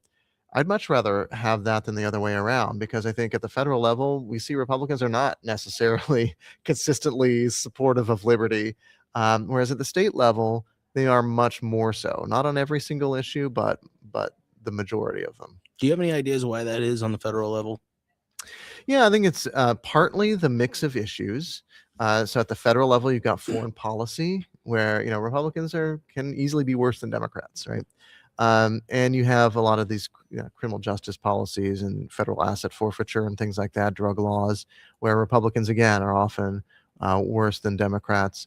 But I think also a large part of it is simply that at the federal level, we've seen the Republican Party's abandoned ideology. They've abandoned conservatism even. They just do whatever Trump wants. Mm-hmm. That's it. That's their whole ideology. Whatever Trump happens to want any given day, they've completely flipped on trade. They've completely flipped on foreign wars twice. They were for foreign wars, then Trump got elected, and they were against them, and now Trump's for foreign wars, so they're back to supporting foreign wars. So, it's at the federal level, you just don't have, Congress people who are motivated by principles at all. Whereas at the state level, you do. I feel like Trump used to really push his policies based on how he read the room a lot better before, and he seems to abandon that. Because, I don't think this Iran war is very popular. It isn't. Yeah, all the polls I've seen suggest that it's unpopular already. And, how popular is it going to be in 2 or 3 months? Even less. So maybe it's because he doesn't have to worry about re-election or what. But I feel like he always wanted to be a popular president. Yeah. And he has a big ego, and I think that plays into it. And now he's kind of abandoned that. Yeah, it is curious to me because I think on the one hand, he really wanted to be the peace president. Yeah. Right? He brokering all these peace deals, and he did a lot there in the first few months of his second term, actually. And then now I think he has sympathies and antipathies. There's some people he likes, some people he doesn't like. He kind of likes Putin, so he doesn't really want to get too involved with Ukraine. Like, he cut off aid to Ukraine because I think he just kind of likes Putin. But he really hates Iran, and that goes back to 2015. Like, when he was running for president, he was talking about, we're going to capture people in Iran and Syria, and we're going to torture their families. And I'm going to tear up the Iran deal that Obama brokered. So he's been consistent and just for whatever reason hating Iran. And so I think that's what's driving his foreign policy, and not so much a considered judgment of costs and benefits and consequences. Yeah. So how are things going at the Liberty Forum so far? I think it's been great. I've been in the dialogue sessions, which have been a lot of fun. It's small group dialogues where there's a initial presentation that kind of sets the stage for a topic, but then it's more or less a free for all. Like people can discuss the topic however they want, and there's a moderator to kind of run the discussion and call on people. And people have really appreciated it because there are a lot of smart people here. They don't just want to be talked at; they want to be a part of that discussion. And so the first one we did was on how would a free society handle drug addiction and mental illness. Yeah, I think it's a huge issue. How did that go? I was just reading over pretty much the itinerary for Friday. It was amazing. You had people in there with lots of different kinds of experiences, an ER nurse, people who dealt with addiction and mental illness in their families, people wrestling with hard issues about, when do you civilly commit people, given our, predilection to not aggress against anyone. What's the level of basically insanity where you have to then say, okay, at this point, we have to step in and coerce someone. And that's a really tough call. It's not a fun decision. It's not a fun decision. And a lot, of course, a lot of the discussion focused on, well, what are the alternatives to the state? What can we do in terms of mutual aid and support networks and families? But sometimes none of those things can work. And sometimes you have someone who really just has a break and alienates their family, does their own thing, thinks that they're right, and they're clearly in need of help. And you don't want those people ending up on the street, camping on sidewalks. Then they were a threat to people, and they reduce the quality of life. And so at that point, I personally believe there is a rationale for government to get involved when you have people, leaving drug needles around and things like that, and taking over public parks. I think there's a rationale for government to get involved, but they have to do so with a process that is minimally subject to abuse, and again, that's tough. Yeah. Addiction's been something that has really been bad in New Hampshire, and it's hurt our workforce. It's I know a lot of families that have been touched by it, and it's bad. And people have to do what's people have to be able to make their own decisions, but at some point, families have to decide when they have to intervene. Yeah. And I don't think you can force someone into treatment simply for being an addict, because that would violate their rights. But if someone's at the point where they're posing a risk to others, yeah, they're using in public, they're using medical services, emergency medical services over and over and over and over again, and we're paying the cost for that. At that point, we have to step in and do something. Yeah. Well, Jason, I want to thank you for stopping by and talking. And thanks for letting me cover this. It's been fun so far. And hopefully I can get some more guests in here, and we'll just keep this going. Absolutely. Thanks for having me on. Okay. Nice meeting you. Yeah. Good to meet you, Craig.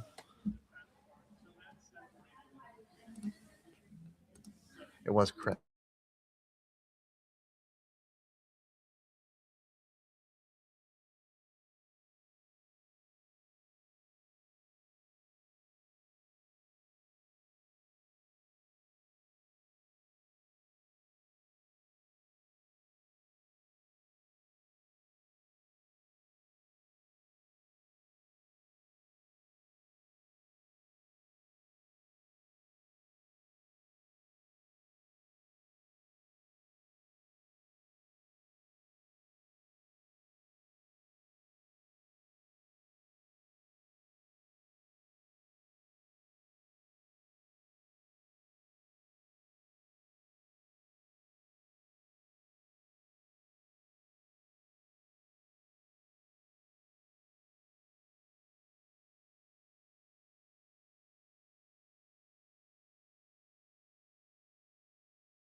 All right, we're back here at 2026 Liberty Forum.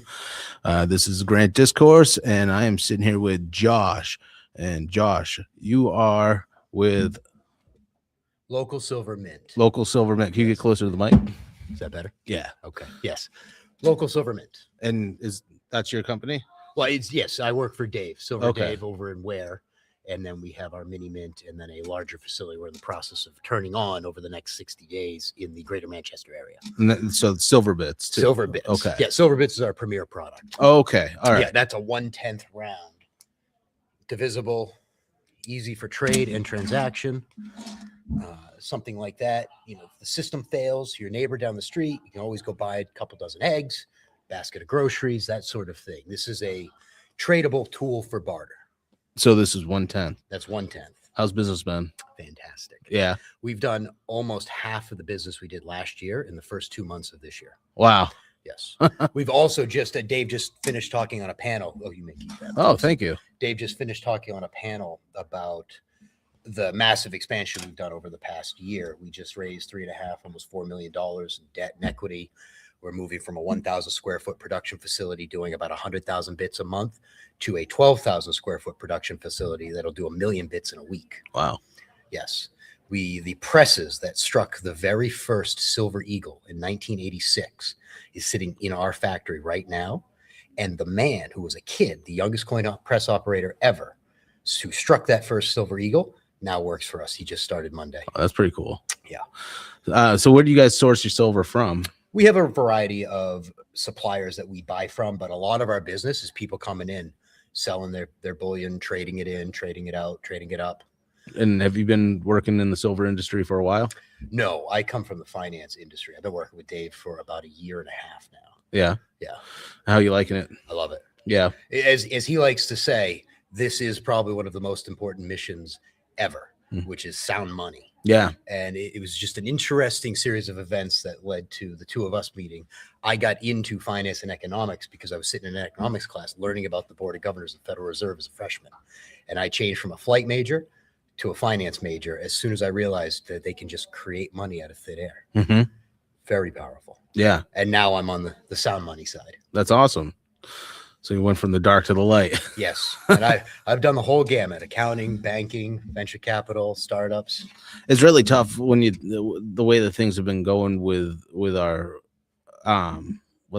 financial situation in our country. I mean, we printed almost double the amount of debt. We've doubled the amount of debt in the last 6 years. Yeah. And with the big, beautiful bill, they upped the debt ceiling Mm-hmm. automatically to an additional 5 million or 5 trillion more, that they don't have to go back to Congress to have another vote if they hit that limit. So there's a lot of room for more inflation coming.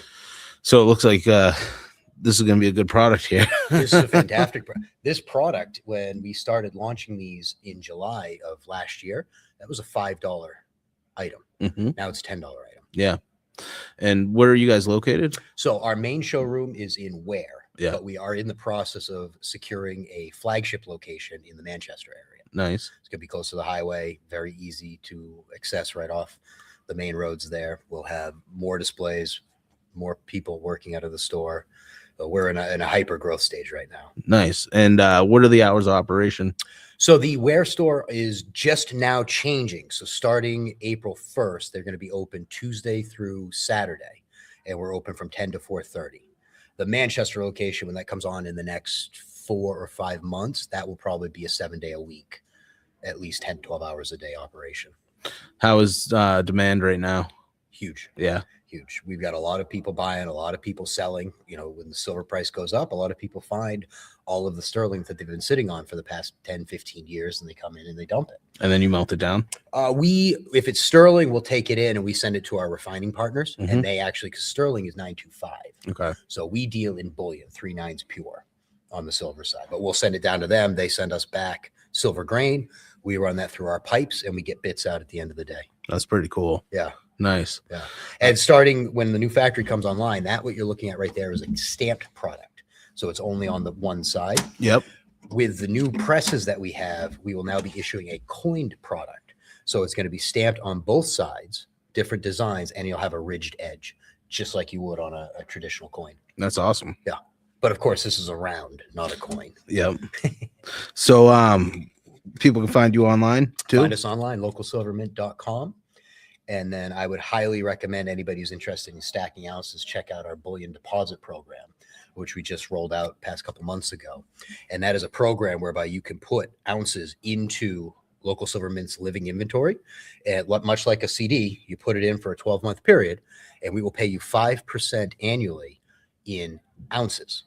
So give me 100 ounces after the compounding period. I'll give you 105.2 back at the end of the year. Oh, nice. The principal can always come out at any time, and you receive half of the accrued interest for an early redemption. Okay. Or you keep it in for 12 months, get the full interest, and you can keep roll it over if you want. That's awesome. Yeah. All right. And you guys are located on 33 North Stark Highway in Weir, Yes, and localsilvermint.com. that's us. All right, Josh, thanks for stopping by. Craig, thank you very much. All right. I appreciate it.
All right, we're back at the Liberty Forum, Granite Discourse, and I'm sitting here with Derek Prue.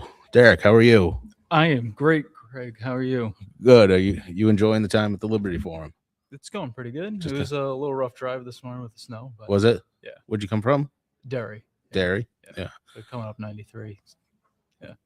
So you're with Americans for Prosperity. Yeah, I am. Why don't you tell everybody a little bit what you do? Sure. Those of you who don't know, Americans for Prosperity, probably considered the leading conservative organization in the country. We're a nationwide organization here in New Hampshire. Our primary mission is making sure that New Hampshire is the freest state in the country. Mm-hmm. That's what we do. Former artilleryman in the Army, I like to describe like AFP is the heavy artillery. right? Nice. So there's a lot of people throughout the state who get involved in political activism. They're like the front line, like infantry.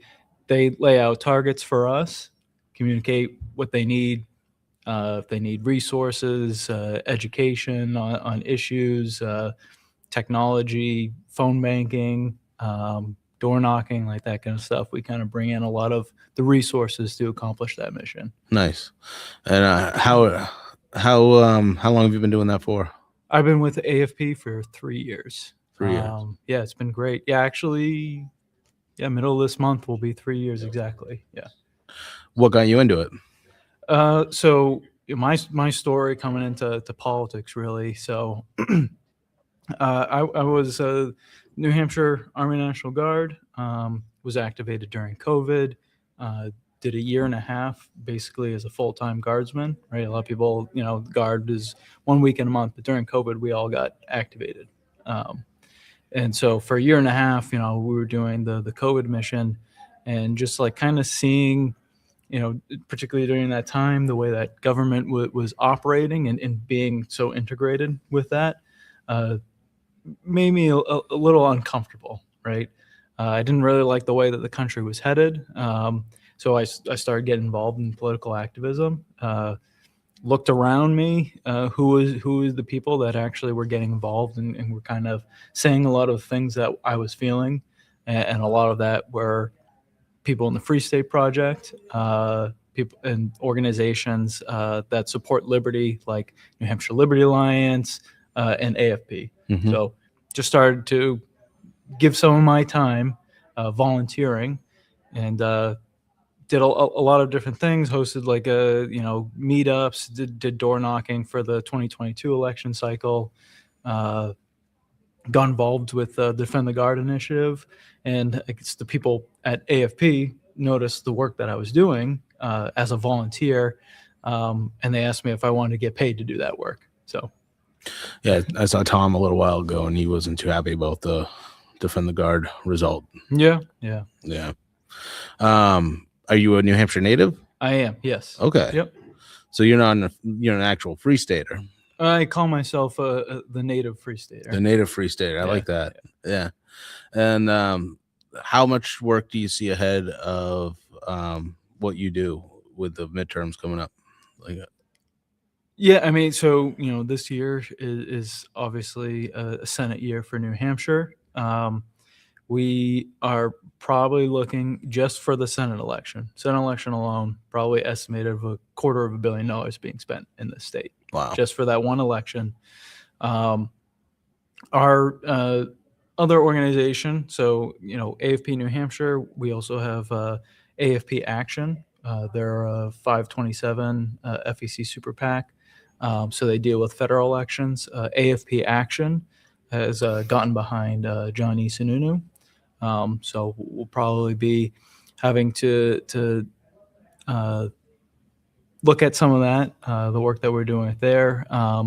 We currently have people out door knocking for Sununu, which is hearing a lot. Is particularly we're not just door knocking on Republican doors. Like we want to win, which is going to require talking to everybody.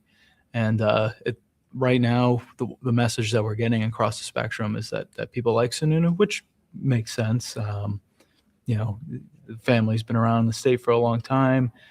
When Chris Sununu, Johnny's younger brother, when he was governor, people really liked the stuff that was going on during his governance. So it just makes sense. Mhm. And but it's definitely going to be a fight. Like I said, $250 million. It's going to be a lot spent on our side, a lot spent on their side, and hopefully that's going to drive out turnout, right?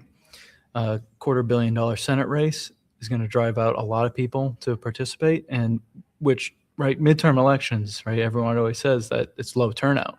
There's no president on the ballot, but having a high stakes Senate election is going to help bring out turnout to make it sort of similar to a presidential year in the state. Mhm. So how can people get involved? So yeah, definitely encourage people. If you are someone who thinks that you can make a difference, and I believe that anybody can make a difference, right? A good example of this is actually a special election that we just had in November up in Berlin, New Hampshire. So special election, state rep race on a odd number year, so not a typical election year that people are used to. AFP, we got behind the candidate Mark Tremblay. We went out, did phone banks, door knocking. People from all over the state. People from southern New Hampshire drove the 3 hours up to go door knocking in Berlin because they cared about keeping the seat, and won by 5 votes. Now imagine if like one of these guys from Hudson, New Hampshire didn't drive 3 hours up to Berlin and knock on doors all day. You probably talked to way more than 5 people door knocking all day. Could have lost that race if that one person didn't show up. So, if you want to make a difference, and everybody can make a difference, especially in a state like New Hampshire where elections are won by single-digit votes. That's wild. Yeah. Get involved with us. We'd love to have you volunteer with us. Like I said, we have a lot that we bring to the table in terms of training. We run programs where teach you how to be a better activist. Things like 5-column analysis and like real technical, like 5-column analysis. What is that? 5, 10, 20. So 5-column analysis, let's say there's like a bill that you want to get passed, right? And each bill has to go through a committee. And so you got your committee of your state reps or state senators, Republicans, Democrats, right? And you list their names out. And then your 5 columns are double positive, single positive, neutral, single negative, double negative. So if a state rep has on that committee has like thrown out that they are absolutely opposed to this bill, you can throw them in that double negative. If they've indicated that they're moving to oppose, right, you can put them in that single negative. They've indicated that they're going to vote for it, right? You can put them in that single positive. And then if they're like the bill champion, or they've like publicly like gone out and like championed this bill, you can put them in that double positive. And if you don't know, right, that's in that neutral. And so to be efficient, instead of like, oh, I'm going to email every single member of the committee, or I'm going to like try to engage the double positives, or even some of the single positives, they really don't need that attention, right?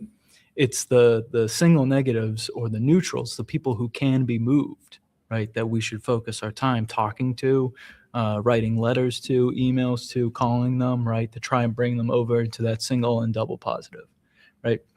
So it's a tool that we can teach people how to use to be more effective. So so trainings, we definitely teach you how to be a better activist in terms of training, door knocking, phone banking. You actually came and did some phone banking with us and door knocking with us. Yeah, it was a pretty good experience.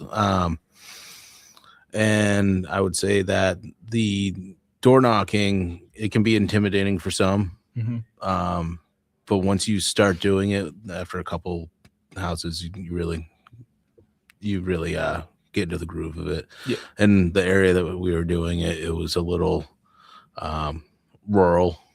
So I'm sure there's areas that you go into where you have actual neighborhoods. Just knock door to door. Yeah, well, you guys were out in the more rural areas. It was a little bit more in the center. Yeah. Wolfboro or northern Wolfboro area, where it's still a little bit more urban, like get some houses. But that was good. And I think like you saw, like our app for both our phone banking and our door knocking is pretty user friendly. It's easy to use. Yeah.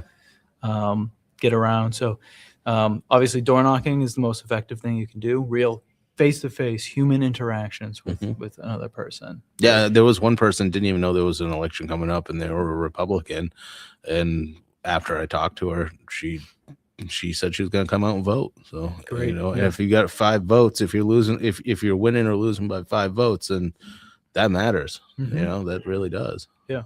So that face-to-face talking to another person, phones a little bit less effective, particularly since everyone's got spam blockers now Yeah. and everything. And then social media, right? Share stuff on social media, right? Yeah. People see it, maybe not quite as effective as like, right? Because you know, on the internet, there's no, it doesn't feel as real as when you're standing face to face with another person, and, Yep. and like I have to like actually like take into account that you are a human being and that I have to respect you, right? Mhm. Sometimes the respect is lost on internet, social media. All the But it's still- mudslinging, Yeah, but it's still effective to share stuff. So definitely encourage that. Become educated. We do a lot of these things called pints and policies throughout the state. We'll usually do it at a local brewery or brew pub. We bring in state reps, state senators, policy experts, people who are experts in a certain field. We bring them. We do a panel, invite the public. We provide food and drink for people, so free food and drink. That usually helps people come out. And then we talk about these issues, and we try and educate people on, energy policy, on healthcare policy, things, and ways that we can actually, accomplish, goals that are moving in a liberty direction. So attend these, become educated on the issues, reach out to your elected officials. That's awesome. Yeah. Cool. Well, Derek, thanks for sitting down. And is there a website anybody can go to? Yeah. If anyone just searches AFP New AFP. Hampshire, they'll find it. We've got social media, AFP_NH on X. We're on Facebook. Is there a region in New Hampshire that you cover? The whole state. You cover the whole state. That's right. Yeah. All right. Are Yeah, you we're- the only we're- one? No, I've got my partner in crime. Us grassroots directors, Justin Wilson, I work with, and then we've also got JP Fox, and then our deputy state director is Sarah Scott, and she does a lot of the policy, like high level policy stuff. But yeah, All right, man. Thanks for sitting down, and keep up the good work. thanks for having me, Greg. All right. Yeah. All right, there's more to come. Keep on.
And we're back, and I'm sitting here with Sam Farrington. Sam, how you doing? I'm living the dream. We're Yeah? at Liberty Forum, having a blast. Couldn't be better. And you're a state rep. I am. I'm in my first term. I represent the city of Rochester in the House, and I really enjoy it. Nice. You're very young for a state rep. I bring down the average age by a couple years. Do you? How old are you? I'm 22. 22. What made you want to be a state rep? Well, when I At was 22 years yeah, old. when I was in high school, I went through COVID, so Oh, there you go. I saw tyranny like firsthand. Uh-huh. And I saw tyrants strip our freedoms and our liberties away. And they tried, I never got the jab, but, they tried forcing us to get vaccinations. And it was, a scam from the very start. And I knew that. And like, I never went around with the mask mandate stuff. And it was just ridiculous. But seeing like our freedom stripped from us firsthand, that is kind of what like led me into politics. And then my representative at the time was also a tyrant. He'd been there for like 6 terms consecutively, and he was a Democrat, and he just did not represent my values. He was as far left as they come. So you unseated a 6-term Democrat. something he's up there. He's like 70 something years old, but yeah, That's good. Yeah. Yeah. So what was it like going through COVID in high school? With you, how was it compared, like how you dealt with it compared to how your peers dealt with it? Like what was it like? I'm a very active person, so like I don't just sit at home. Mhm. So like I play baseball, and like that was my life in high school. And then the season gets canceled, and like I'm Catholic, and they say you can't go to church, and then your whole faith gets disrupted. And they try forcing you to get the vaccination and wearing these stupid masks that don't even work in schools, just because the people, the experts trust the experts, right? Which I actually find quite ironic, because now we got Bobby Kennedy as the secretary, and he's the federal government, and they're saying before, trust the feds and trust the experts, but now it doesn't fit their narrative. So Yeah. it completely shifts. Mm-hmm. And you are the primary sponsor of the concealed carry bill. Campus carry. Yes. So right now at every single public college in our state of New Hampshire, they strip lawful adults of their natural rights to defend themselves, even though we're a constitutional carry state. So we have been since 2017. You don't need a permission slip to bear arms in public. It's your right. And, New Hampshire is a stand your ground state. We have constitutional carry, but we also have Article 2A, which was passed by the voters, a supermajority of voters in 1982. And the exact words of that article say that all persons have the right to keep and bear arms in defense of themselves, their families, their property, and the state. And so we have the Second Amendment to the Constitution, the U.S. Constitution. But Article 2A of the New Hampshire Constitution is so much stronger than the federal Constitution, because it makes explicitly clear this is an individual right. And the purpose of that right is to defend yourselves and your families, not only against criminals or, mass shooters, but against the government. And so it's very clear in New Hampshire. We have the preemption statute as well. That's RSA 159, section 26. And that says that all authority regulating firearms belongs to the state legislature, which is like how it should be. We elect people to represent the constituents. And so the elected legislature should have the final say, not administrative agencies or universities that don't have any sort of accountability to them. And so that's why I filed campus carry. And it passed. It passed the House by a large margin. I think it was only 3 or 4 Republicans who voted against it. Yeah, one of them was my. Really? Yeah. Who was that? Are you Brian Taylor? Yeah. Are you up? You're up north, right? Yeah. Effingham? Yeah. Yeah. I can't believe that. But he's always voting with Democrats. Yeah. But the good news is I got a single Democrat, Dale Gerard, to vote for campus carry. Good. So I was pleasantly surprised, and I think Dale's a good guy. He can, break his party sometimes and think for himself. So that's good. How does the future look for that bill? It's in the Senate right now. We have a supermajority of Republicans in the Senate, 16 out of 24, but they might have some issues with the bill, because right now the bill says that schools can't have basically any rules whatsoever, which is how I feel it should be. But they are probably going to amend the bill, water it down a little bit. I'm okay if we still can get a strong campus carry bill to the governor's desk. That's the goal. About 11 other states have a campus carry statute. And my goal is to get the best campus carry statute to the governor's desk. Mm-hmm. You think she'll sign it? I'm hopeful. She says that she's pro Second Amendment. So Yeah, exactly. we'll see. I'm hopeful. Has Mark McConkey said anything about it? Yes, I asked him, and he was, you talk to these senators, and a lot of them say, sounds like a good idea, or, I saw you on the TV, you did a good job. But like when I ask you, like, what do you think of campus care? Will you vote for it? Senator McConkey was one of the few who gave me a straight yes. Awesome. Yes. Good. He's Yes. a good guy. I like him. Yeah. He's awesome. Yeah, he's my senator. Yes, of course. Um, North Country. What have you learned so far being a state rep? The most surprising thing is just how influential and powerful the lobbyists and the special interests are. There will be some either licensing bill or some regulation bill. One that comes to mind is dealing with eye surgeries and ophthalmologists and optometrists, and the special interests come out to fight against it because, of course, it's a job protection program for these people. And certain stuff, that's just one of them. But it happens all the time where the special interests come out, and it's not a problem that they're there, but it's a problem when the legislature listens to them over like their constituents. Yeah. You know what I mean?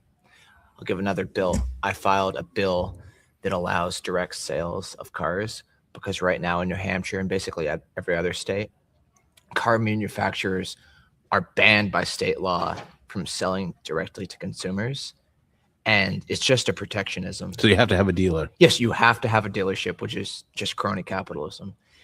And, that you hear from the left all the time, the socialists, the progressives, that, capitalism's bad or whatever. It's bad when the government protects a certain industry. Like that's not how it should be. And so in my eyes, this bill would lead to lower car prices. Everybody's talking about affordability. It would be better for consumers on average. And sure, it might, hurt these dealerships, but like I'm not elected to represent their interests. I'm Right. elected to represent consumers' interests. And so the Auto Dealer Association came out, they lobbied hard against that, which isn't surprising because when we repealed the mandatory vehicle inspection program, it was the car lobbyists who were out there fighting that as well. But it's the company that that does the emissions tests. Yes. They're the ones that are trying to prevent this from Holding it happening. up in court. Yeah, Yeah. of course. Where do we stand with that right now? Is that the New Hampshire government said no, we're not going to have inspections. well, they go anymore, back right? and forth. Like the legislature passed a law. Yeah, The governor signed the law. a judge overruled The it. judge overruled it. Then, we come back. We have an executive council in New Hampshire, which basically serves as a check on the governor. Mhm. And so there's 5 executive counselors, and they review all contracts that come before the state over $10,000. And if they don't approve the contract doesn't go forward. That's how it's been in the executive council forever in New Hampshire. And they voted down the contract with Gordon Darby, who's the emissions. I'll call them scammers because they were just they were just they were ripping off people at the expense of Granite Staters. And so the executive council made it clear, no, like we don't want to do business with you. Mhm. Get out of New Hampshire. And then this federal judge says that we have to continue. Well, that's not how it works in New Hampshire. It's unconstitutional. And so you ask what's kind of happening right now with that. We don't care. Like we made it clear we're not going to enforce anything. I ripped my sticker off. I don't care what anybody's going to tell me. Like, what are you going to do about it? Yeah. We see a lot of these police departments already saying they're not going to, they're not going to enforce it. So Yeah, it's the law of the land. that's right. Yeah. A lot of times when I talk to first term state reps, they say their first term is like drinking from a fire hose. How have you adjusted to learning everything about being a state rep while also being as proactive as you have been? Because some state reps don't even put legislation in, and you seem like you're putting in some pretty good stuff. Yeah. I was elected to do a job, and I want to do that job as best as I can. So I don't want to just sit on the sidelines. I want to fight for liberty and, represent all of these constituents, all 4,000 roughly that I was elected to serve. And so I feel that it's, pretty important to to actually do something out there. The learning curve, it can be, steeper for some people. I adjusted pretty quickly. There's not much to it. You don't have to be a genius to be a legislator. It can move fast. There's a lot going on, but as long as you know what's going on, and also you can't possibly know every single subject. You can't be an expert in every single subject. So, some people focus on being experts in certain subjects and then trusting people that friends that can be trusted, and not doing just whatever they say, but using them as guidance. And you can be like, hey, I know Representative Granger or Representative McGuire are good legislators. I'm probably going to follow their lead in this instance. How long do you plan on being a legislator for? Well, my term wraps up in this year. So You run November's the election. I'll be running again. Good. Yeah. Good. Yep. Are there more young people like you? There's a few of us. James Thibault, he actually sits like right next to me. No, I mean, like, not even in Tyler. I understand, like, the legislature, there's a handful of like young guys, but like your generation, Yeah. are there more people like you in your generation? Hell yeah. Okay. Of course. Yeah. Don't believe whatever they say, because I'm in college too, and I'm a senior at UNH. Okay. And when I was a freshman, it was definitely the stereotypical college scene where 85% of the people were liberals. Yeah. Blue hair, Trump haters, whatever it is, they can't think for themselves. DEI, they're woke. That's not the case anymore. NPCs. That's not the case anymore. And I think the shift started in COVID, when we saw just how ridiculous that was with government overreach. But then in the 2024 election, there was a huge shift as well. College students, young people saw what the left stood for with transgenderism, wokeism, climatism, and they really saw what conservatives and libertarians and Trump was standing for, and it was a clear path forward, and it was not the way that the left was offering. So a lot of young people shifted, and then obviously with the assassination of Charlie Kirk, there's been another massive shift. So I think actually that the freshman class at UNH, from what I've seen, they might be more conservative than liberal on average. That's good. Just normal people. Yeah. Yeah. Went too hard to the left for too long. Yeah. We got to reclaim it back. Yeah. Sam, thanks for sitting down with me. You bet. Thank Are you speaking? I'm speaking tomorrow. I'm not sure, actually. I don't know. I'm here for fun. Awesome. Well, it's good to see you. Yes. All right. Appreciate it. All right. Stay tuned.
And we're back at the 2026 You're at Liberty Liberty, Forum. Forum. I'm at Liberty Forum. I forgot where I was.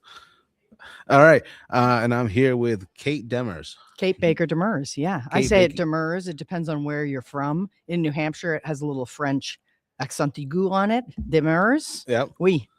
And it's nice to meet you. Nice to meet you too. I've heard about you before. Thank you. And you run the Children's Scholarship Fund in I New do. Hampshire. I do. Children's Scholarship Fund, New Hampshire. And can you tell us a little bit about that? I will. So we started in 2013 when our state passed our first school choice program in New Hampshire, which is an education tax credit program. So the way it works is a business can make a donation to scholarships for kids. They can take a tax credit, which is a minus on their taxes against the money that they give to us in a gift. And then we use that money to fund scholarships for low and moderate income families. So families that are, it was 300% of the poverty line or below that money goes to. So you can imagine a delivery driver in Manchester, example, one of our families in the scholarship program who is putting the Coca-Cola, in all the coolers. I mean, we need them to do that work. It's a good job, but it's not a job that you can make enough money to pay private school tuition for your child. But his daughter was being bullied in school, and he wanted his daughter to go to a school where she would be safe. They use our scholarship to pay private school tuition to be able to do that. Nice. And so that's been since 2013, we've been doing that. In 2021, we also added our state's education freedom account to our work that we do. We run our state's education freedom account program, which is the child's state per pupil funding following them. So that money before the education freedom account could go to a public school if a child went there, or a charter school, but it would stop. Okay, it would move between towns if you switched between towns. Now that money can go into the public school if you go there, charter school if you go to a charter school, and we can go into charter schools if you want, or into your education freedom account. And then that is a multi-use grant for the family to use for educational expenses. So you might use it to buy your curriculum. If you're a family who educates their child at home, you might use it to pay your private school tuition if you go there. I'm noticing a lot of teenagers choosing multiple places to go. So you might use it for a community college class. Say you're an advanced chemistry kid and you're like, I need an advanced chemistry class. I'm going to go to the community college for that. I'm going to go to my local high school for math, and I'm going to take English online, say. And so you can use your education freedom account like that to really choose learning paths rather than buildings. And it's pretty amazing. It's a popular program too. It's been growing. Yes, there are 10,600 and about 70 children in the program. And it's not a lot as a perspective based on the number of students in New Hampshire. There's about 160,000 kids in New Hampshire. So it's a small percentage of students statewide, but extremely impactful for the children that participate, right? Imagine if you had a bullied child who you needed to go to a building that was safe, or a child who was, struggling in math and you knew needed a specialized math program to be able to get ahead. I mean, it's kind of, let's be honest, right? It's 2026 in America. We're at the point where we should be helping children to get the exact education that's the right fit for them every time. Mm-hmm.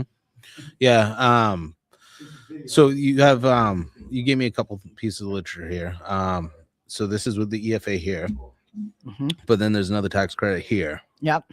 And can you talk about this one a little bit? So that one you're pointing to is the existing tax credit program that started in 2012. What you Okay. might be interested in is the other tax credit. Is that what you're thinking of? Yeah. 2027? Yeah. So in 2027, there will be a new tax credit for individuals. Remember that I described our existing tax credit program Yeah. as a tax credit for businesses that then they make donations. Again, that's against their New Hampshire business tax. What is coming in 2027 is in essence a tax credit now for all of us. And so it's a tax credit against our federal income tax that, might just be withheld from your paycheck if you're a regular employee that gets paid from your employer. But in essence, instead of paying your income tax to the federal government now, you'll be able to make a donation to us and take a credit, which is a dollar for dollar minus. Mm-hmm. So it's different than a charitable contribution. So this won't be a charitable contribution. It'll be a donation that you get a credit for, which is really exciting. And that's coming in 2027. Some kind of cool things about the way they designed this forthcoming tax credit program is that in the current programs that we run, the kids have to be leaving public school, going somewhere else, going to a private school or going to homeschooling. With this new tax credit, I will also be able to give a scholarship to a child that stays in their public school but is struggling and needs extra academic help. For example, if you have a low-income family who needs some tutoring or something like that, I'll be able to help them with that also. And so I'm pretty excited about doing that too. What got you into what got you into the scholarship fund? Like what's your background? Yeah. So before this, I helped work on 2 charter schools in New Hampshire. Okay. And I was sitting as the board chair of a charter school in Manchester. It's called Polaris Charter School, and it's small. There's about 120 children at this charter school. Charter schools, just so your audience knows, are tuition-free public schools, but they're run by a board and usually started by a group of parents or teachers. I sat as the board chair of this charter school, and because we were at maximum capacity, meaning we had 120 children, we would only be able to fit children in the seats that kids left. Okay. And we used to lottery those. So when you're at maximum capacity in a charter school, you can only accept kids by lottery. So we would run these awful lotteries every year for the 20 or 30 seats that we had available, and 100 kids would apply, and 30 kids would get the seats and 70 kids would cry. And I watched this for years thinking, like, who's helping the rest of these kids? I knew those other 70 kids, one needed a different option, right? That's why their parents and they were applying to try and get into this charter school, this alternative ed charter school. And I knew there was seats open in schools all around me. I was in Manchester, the charter schools in Manchester, and there was seats open. There was, a Catholic school in the north end of Manchester. I knew they had seats available and that they did a lot of hands-on project-based stuff there. There's a Montessori school. I don't know how much you know about Montessori, but again, it's very hands-on. I knew the Montessori had seats available. I knew there was places for these families to go. They just didn't have money to pay for it. At the same time that I was sitting as the board chair, feeling this awful experience for the families, thinking, how can I help them? A gentleman named Jim Forsyth, within the legislature, and he put in this tax credit piece of legislation where, again, a business can donate to us and take the tax credit and fund scholarships for kids. And I said to him, like a crazy person, I was like, well, what happens after you pass the law? I was like, that's good, Jim, but you can pass a law. It doesn't do anything, right? You can pass a law. What's going to happen after you pass the law? And he's like, Kate, well, you should quit your job and start this scholarship fund. And I was like, what? And he goes, you're the only person that can do it. You have the skills. You should do that. You should quit your job and start the scholarship fund. And I was like, okay, listen, if you get this passed, I will quit my job and start the scholarship fund. I was thinking like pigs fly. You know what I mean? I was thinking it would be real. They flew. Yeah. It passed the House. It passed the Senate. The governor at the time vetoed it. Oh. Okay. So I was almost off the hook. Then the legislature overrode the governor's veto. Wow. Put the education tax credit into place, and I quit my job and started the scholarship fund. And again, that was 2012. 2013 was the first year that we started. We started with 100 kids that year, and now this past year we had 10,000 kids in the programs at Children's Scholarship Fund. So it was definitely worth quitting my job That's awesome. to do this, to be able to quadruple or more the number of children that we're helping has been just an incredible adventure. The options for education have just been expanding so much in New Hampshire. Yeah, it's fun. And some people don't like it, but if like I think just only that's political though. You remember? It's absolutely political. So it's not the children, the families and children that participate at Children's Scholarship Fund. These 10,000 students' parents are not Republicans or Democrats. No. They're people that want a better life for their children. Right. And that crosses party line. The only piece of quote unquote controversy is just in the legislature. It's only controversial when you're talking about to politicians, not to your regular everyday mom or dad. Your regular everyday mom or dad across our entire state thinks that you should be able to get the right education for your kid. It should be about educating the child. Yes, that's right. And that's what your normal everyday person thinks also. When I tell people about this idea that are citizens of New Hampshire, they're like, that makes perfect sense. But when we're in an election season, it's politicized so much that there's so much disinformation about there, and they demonize the EFA program. And they make it seem like your property taxes are going through the roof. That doesn't make sense. So let's just talk about education funding for a quick minute. Okay. So remember when I described the education freedom account, I told you it's the state per pupil money. Mhm. Okay. So in New Hampshire, education funding is local and state. You know that, right? Because you see your property tax Yeah. bill, right? You know that the money from your property tax bill mostly funds your local schools, right? If you look at it, you'll see the part that goes to education. The education freedom account families can't touch any of that money. Mhm. Okay. Your whole, they're from them, they're also property taxpayers. Yeah, Remember, they're paying too. They're paying twice. they're paying for their local districts still Yeah. through their property tax local piece. And so are all the rest of us. Yeah. Right. The piece that can follow their child is only the state portion. And again, it's like a 70-30 split. Okay. Okay. So the local portion is about 70% of the cost of your local district. The state portion is about 30%. So take $1,000 in your mind and split it 70-30. Okay. $700 and $300, right, is the split on $1,000, right? So imagine you've got two kids in your public school. They both cost $1,000. They both have that 70-30 split, 700, 300, 700, 300, right?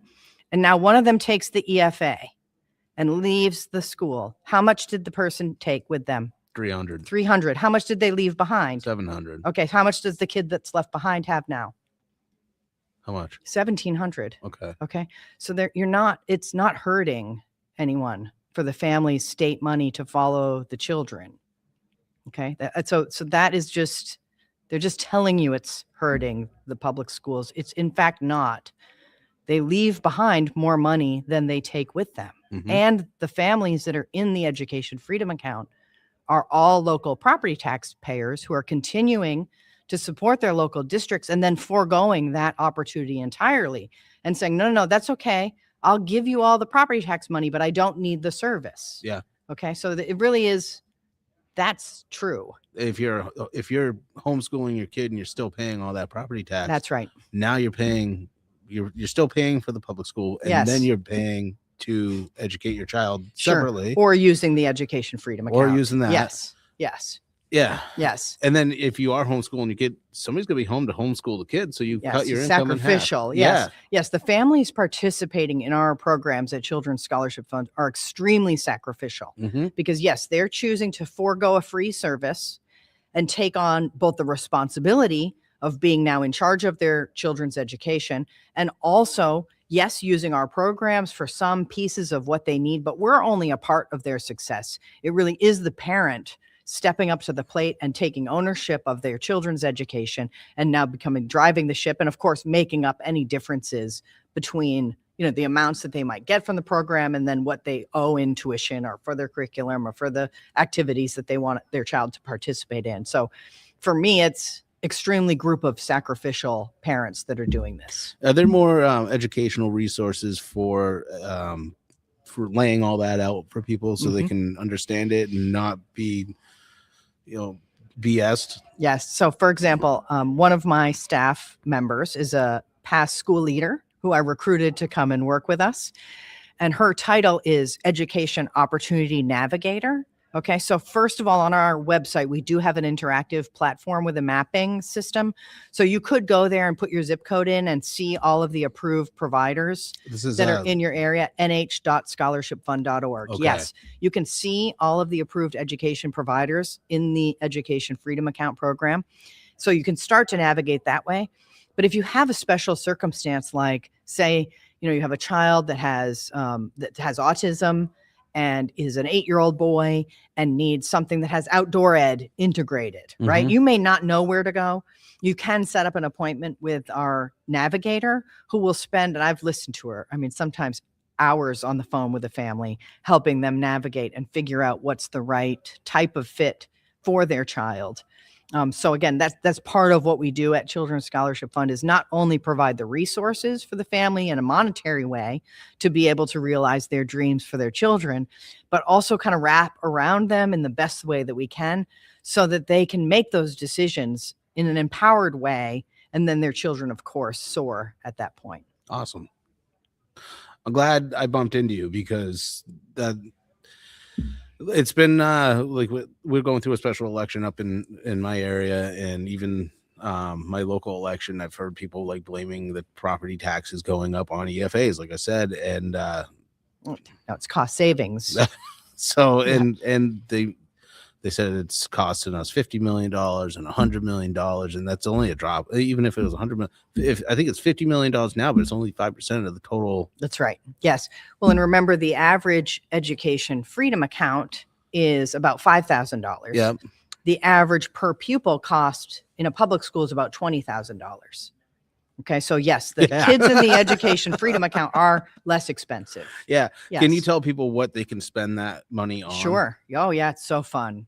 So mostly what happens when families come to us initially, they'll enroll for the education freedom account program, and they usually start out choosing a different school. Okay. They'll choose a private school, or they'll choose their, student going to an online school. Mhm. Over time, what they begin to do with the education freedom account is really creating and choosing more learning experiences. Okay, so you can use the education freedom account for tuition at the school of your choice. You can use it for online classes. You can use it for college classes as long as you haven't graduated from high school yet. Okay, remember, it's a K-12 program, but there's many high school students who haven't accelerated enough to be able to manage dual enrollment college classes. You can use it for your technology. So imagine that you're a family who is a homeschooling family that has 5 children, and for the entire time you've done this homeschooling journey, your 5 children have shared a computer. Yeah. With the education freedom account, now you can buy them their own device so that they can do their dedicated work on their own device. That's been transformational for so many people, to be able to now have access to just basic technology that to you and I seem normal. I mean, I'm looking at in our podcast here, you've got a computer sitting right next to you.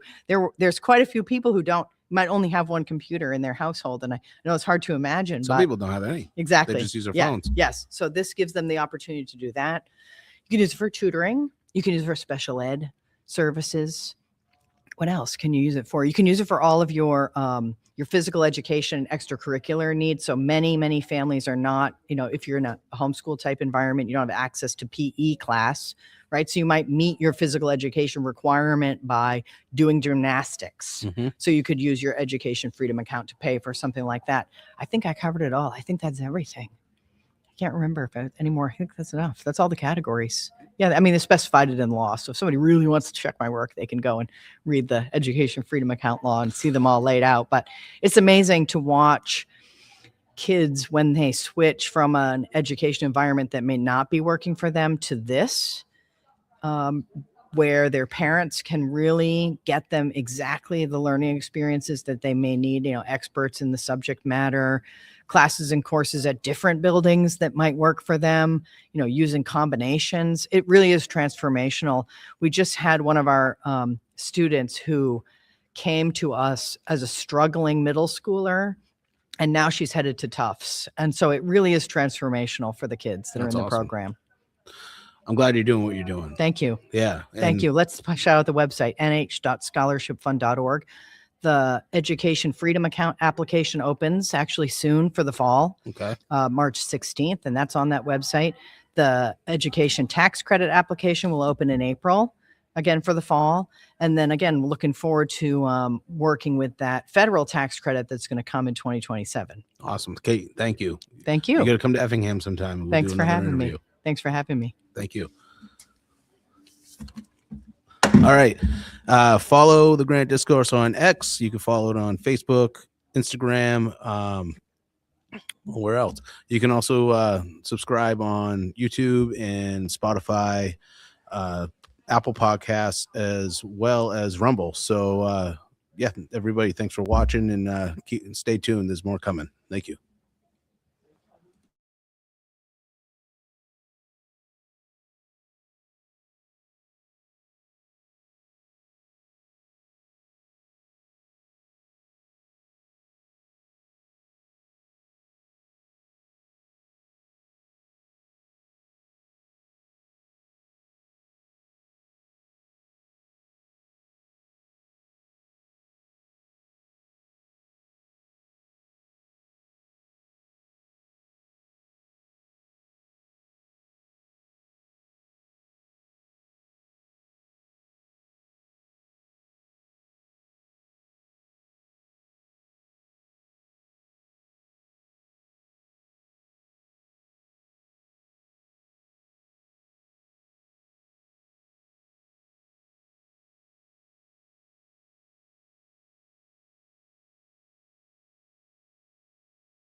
And we're back at the 2026 New Hampshire Liberty Forum, and I'm sitting here with Ian Underwood. Ian, thank you for sitting down with me.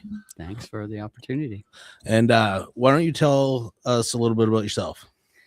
Okay. I moved here maybe 20 years ago. I've lost track.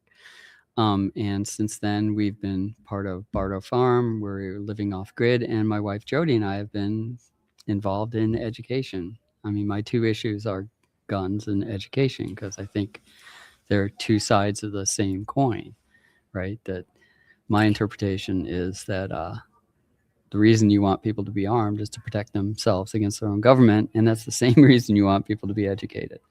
So my little mission is to try to get people to see it that way and to rethink sort of the things we just do habitually with education. And so that was, you know, I'd mentioned to you earlier about the town I'm from, Croydon, where I tried to get people to do that and actually convince them on one day. And then sort of there was a huge fear and smear campaign that overturned that decision. But it was very hopeful, because literally all I did was I put like a 10-page pamphlet on our registration table. And the people who came to the meeting picked it up and sat down and read it. And in the time it took to read that, they were ready to just say, yeah, you know what, we should have a budget instead of a ransom. And that was the point I was trying to make, you know, that the rest of the world works on budgets. You have a budget. I have a budget. You know, if I have a business, it has a budget, and schools don't. They just say, here's what you're going to give us. And if you don't like it, we'll take your house. Right. So you made them go by a budget then. So I didn't make them do anything. They made the decision for themselves, but the schools themselves. No, the people in the district meeting. So the way, you know, people show up, and the normal thing is the school board, somebody gets up and does a dog and pony show saying, here's our budget. And we go through it line by line. And then at the end they go, okay, that's what you're going to give us. And then we all vote on it. And sometimes there would be small tweaks like, oh, do we really need to pay for this? And so out of a, you know, like a $2 million budget, you might cut $30,000, which is like, who cares? Yeah. And so what I did was I went in and said, let's look at this a different way. And this is what I said in the pamphlet. So the first thing in the pamphlet was I presented some data that just said, look, over the last 50 years, it is clear you cannot look at this data and continue to think that the amount we spend has anything to do with the results we get. Okay. And that's what I did in my talk today. I do it in all my talks. I show these 3 graphs. And so it follows from that we don't have to spend any particular amount. So let's just pick an amount that we think is fair. Right. And so I said, how about $10,000 per student? Because charter schools only charge $7,000, and the best private schools in our area, none of them charge more than $9,000, right? And the VLAX public charter school is basically free. So it's like you can't make a serious argument that it takes more than $10,000 to educate a kid. So you might do something else with the extra $10,000 or $15,000 or $20,000 that you're charging us, but it's not education. And that convinced people, and they read that and said, yeah, you know what, let's do this. And so the vote was something like 24-14.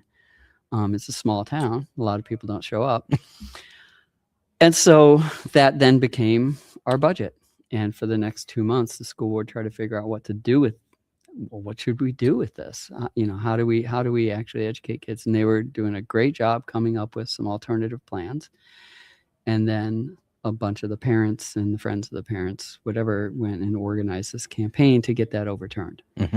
So it didn't work out in the end, but we learned a lot, and it's been documented now. And so, you know, the book, which is called The Croydon Budget Battle, is there. So people who are thinking, well, maybe we would like to do this. And every place we go, we hear people going, oh man, we should do that. We should do that. And so it's like, I will help you. I will do anything I can, because all we need is this to happen in one town, you know.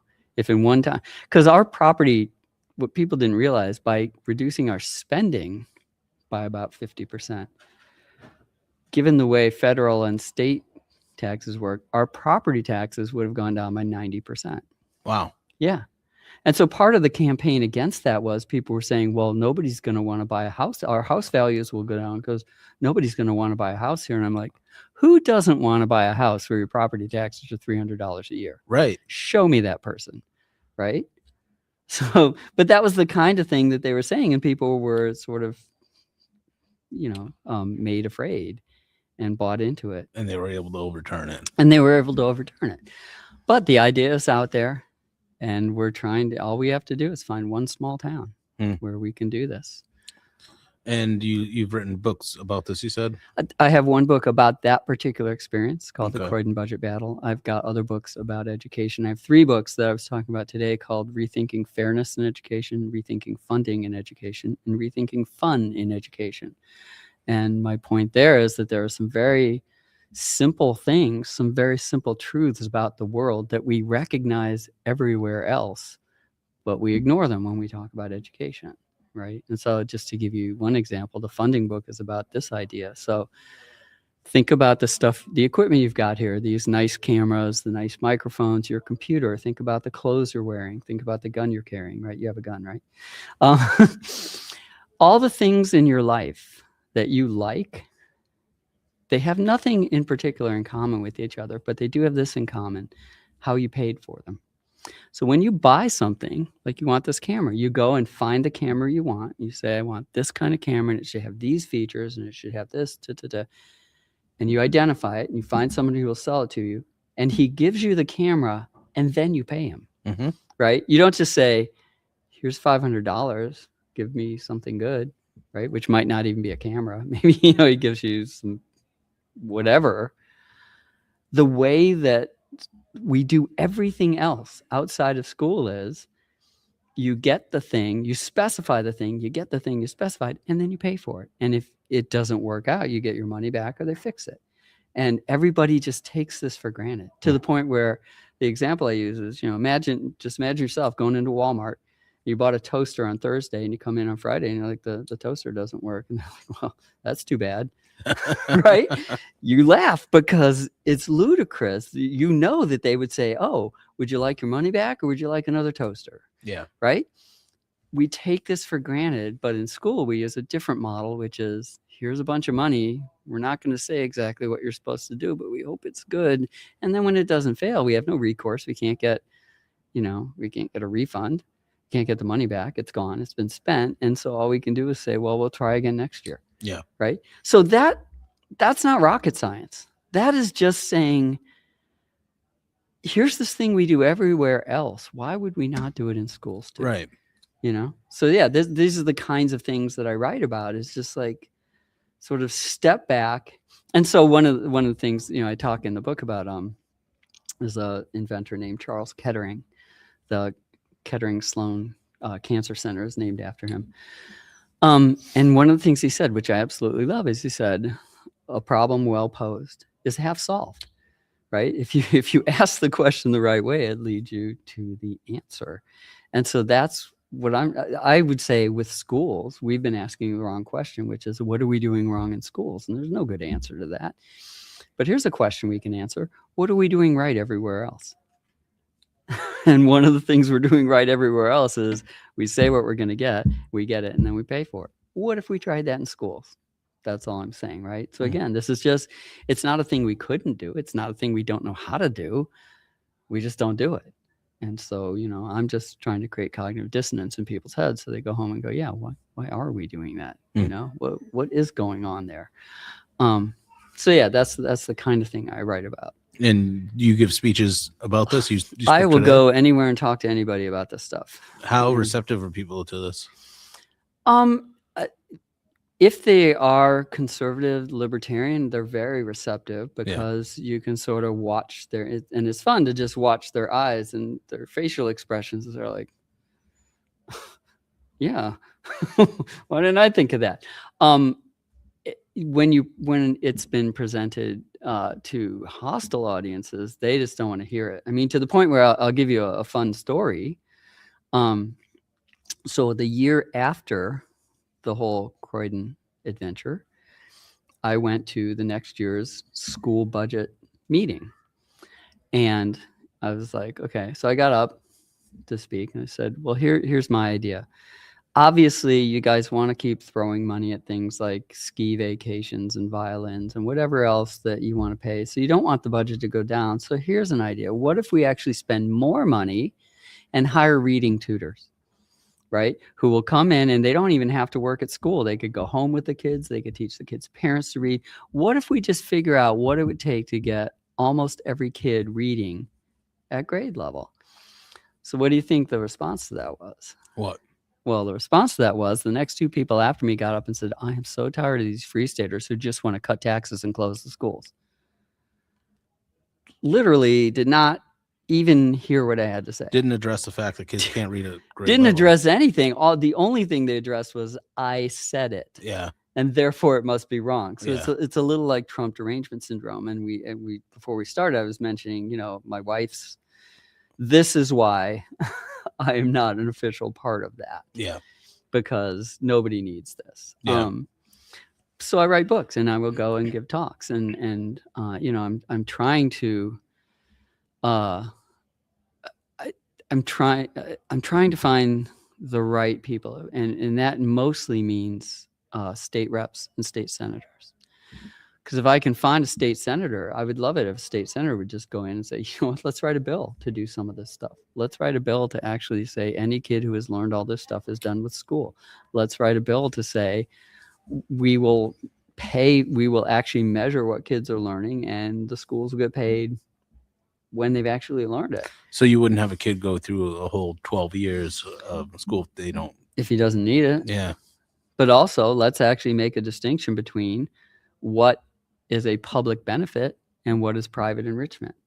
So, okay, if taxes are used to teach people to read and calculate and think, that protects my rights because they're going to be harder to lie to. It's going to be harder to seduce them into voting everybody's rights away. Not so much welding, playing the tuba, speaking French, doing AP calculus, whatever. Those are all nice, but they're nice for those people. They're not necessary for everybody. Yeah. And so one of the ideas I'm trying to push is like, let's just say, what if school taxes only paid for things that were necessary? Well, how do we know what's necessary? Well, here's an idea. If something's necessary, it better be mandatory. And if something's not mandatory, then it's obviously not necessary, right? And so you could just imagine going to parents and saying, so it's okay if we make, your kid who wants to be a plumber take AP calculus, and they'd be no. Oh, is it okay if we make everybody take a foreign language or whatever? It's like, no, we're not going to do that. And so you actually whittle things down. There's this phrase I like from Antoine Saint-Exupéry, the guy who wrote The Little Prince. He said, perfection is achieved not when there's nothing more you can add, but when there's nothing left that you can take away. And that's the vision I want people to have of education, right? If we take this out, then that's obviously inadequate. We can never say what adequate is because everybody will want to add things in that they like or that are good for their kids or whatever, or benefit them in some way. But we can, I think, and this is the idea I'm trying to get people to think about, I think we can, in large, agree on what it means to be uneducated. And so one of the things I'm saying is, instead of asking, how can we educate kids? Let's ask, how can we prevent people from being left uneducated? And that's a very different question. And it leads to very different answers. So this is the kind of thing, if I can get some state reps or some state senators or somebody in the Department of Education to take one of those ideas and seriously consider and say, what would that look like in policy? What would that look like in legislation? Then I've won, at least to get the ball rolling, to get the conversation started. Why do you think there's so much? It seems like there's gatekeeping with public education. Like they don't, or with education in general. Like there's like a group of people that don't want options. I mean, I think that it's the same as for anything else, which is they're protecting their self-interest, right? There's an entire industry based here. And if you were to suddenly do any of the things I'm suggesting, there are lots of people who would have to go find something useful to do. They're doing that above the benefit of the child learning. Yeah, it had at a certain point, any institution becomes self-propagating and it becomes concerned with its own health. I'm not the first person to say that. Thomas Jefferson may have said it. But it's like, and that's why, I think he said, you need to have a revolution every 40 years because the institutions stop doing what you design them to and they start doing what's good for them. Yeah. And that's private institutions, public institutions, anything where it gets a certain amount of inertia, you've got that problem. So I think that's definitely what's going on in education. I think it's harder in education. And my wife just gave a talk on this today about how there's something about education that causes people to sort of lose their minds. And so the example would be, like, let's say I'm just going to ask you a question. Under what conditions should we take tax money from everybody and give it to people who don't need it? Should that ever happen? No. Right. Okay. So now you've answered a bunch of questions already. Like, should we give food stamps to everybody? No. Should we give housing allowances to everybody? No. Should we give, free internet connection to everybody? No. Should we give EFAs to everybody? Education freedom accounts. See, now you're pausing. And all these conservatives and libertarians, it's like as soon as the education enters the picture, they're like, you just answered this question 20 seconds ago, but now you don't want that to be the answer. Right. And I think this is what happens with education. People just go like, I know what the answer is, but I don't want that to be the answer. So therefore, I'm going to start tap dancing around how education's different. It's more important. It's like, really more important than food, more important than heat. You will die without food and heat. You won't die without education. We know that because a lot of people have managed to survive without much education. But there is something about education. I think part of it's marketing. I think there are a lot of influences there, but there is something special about it where answers that people would give about other subjects, suddenly they're like, nope, can't do that. We have to have universal EFAs. And so that's just particularly frustrating to me because it's like, so, I'm one of the things I would try to get people to do. And Jody was just talking about this, it's like, you'll ask a question like, should we do this? Should we invade Iran? Should we, should we close down businesses for COVID? And the thing about asking that question, should we X, is it invites you to jump to the answer that you want intuitively and emotionally, and then try to backfill with reasons. As opposed to, consider this question. When is it okay for us to assassinate the leader of another country? And I think your answer is going to be pretty close to never. Okay. So now you've already answered the question, should we kill the leader of Iran? You've already answered it. You don't have to even think about it because you shouldn't do it. But then people will go, oh, but we needed to do that. And therefore, now you start hearing all kinds of rationales for what, well, this time is different, or this time's okay, or it's somehow different, or whatever. But it's like what you did was you let your feelings replace your thinking. So I think if a country's at war with another country already, let's say you're attacked first, then that okay, and gives that you some might be your answer. justification. So let that be the answer to the general question. When should we do this? When we're at war with them, then it's okay. Are we at war with Iran? No, we're not. So, but again, all I'm saying is you add the way you ask the question determines what counts as an answer. Going to EFAs. So you not in support of EFAs? I think EFAs are a solution in search of a problem. I wrote a book about EFAs, and my concern is not whether they exist or not, how they're funded or not. My concern with that is that people are not being honest about their intentions and what they think they're doing. So there are people who will be, oh, well, we'll have EFAs and that will somehow empty out the public schools and reduce costs. And like, it doesn't. And historically you can show. So, Drew Klein at the Board of Education, he came up with a very nice graph that showed total spending, not even per student spending, enrollment going down by like 15% and total spending going up by 40%.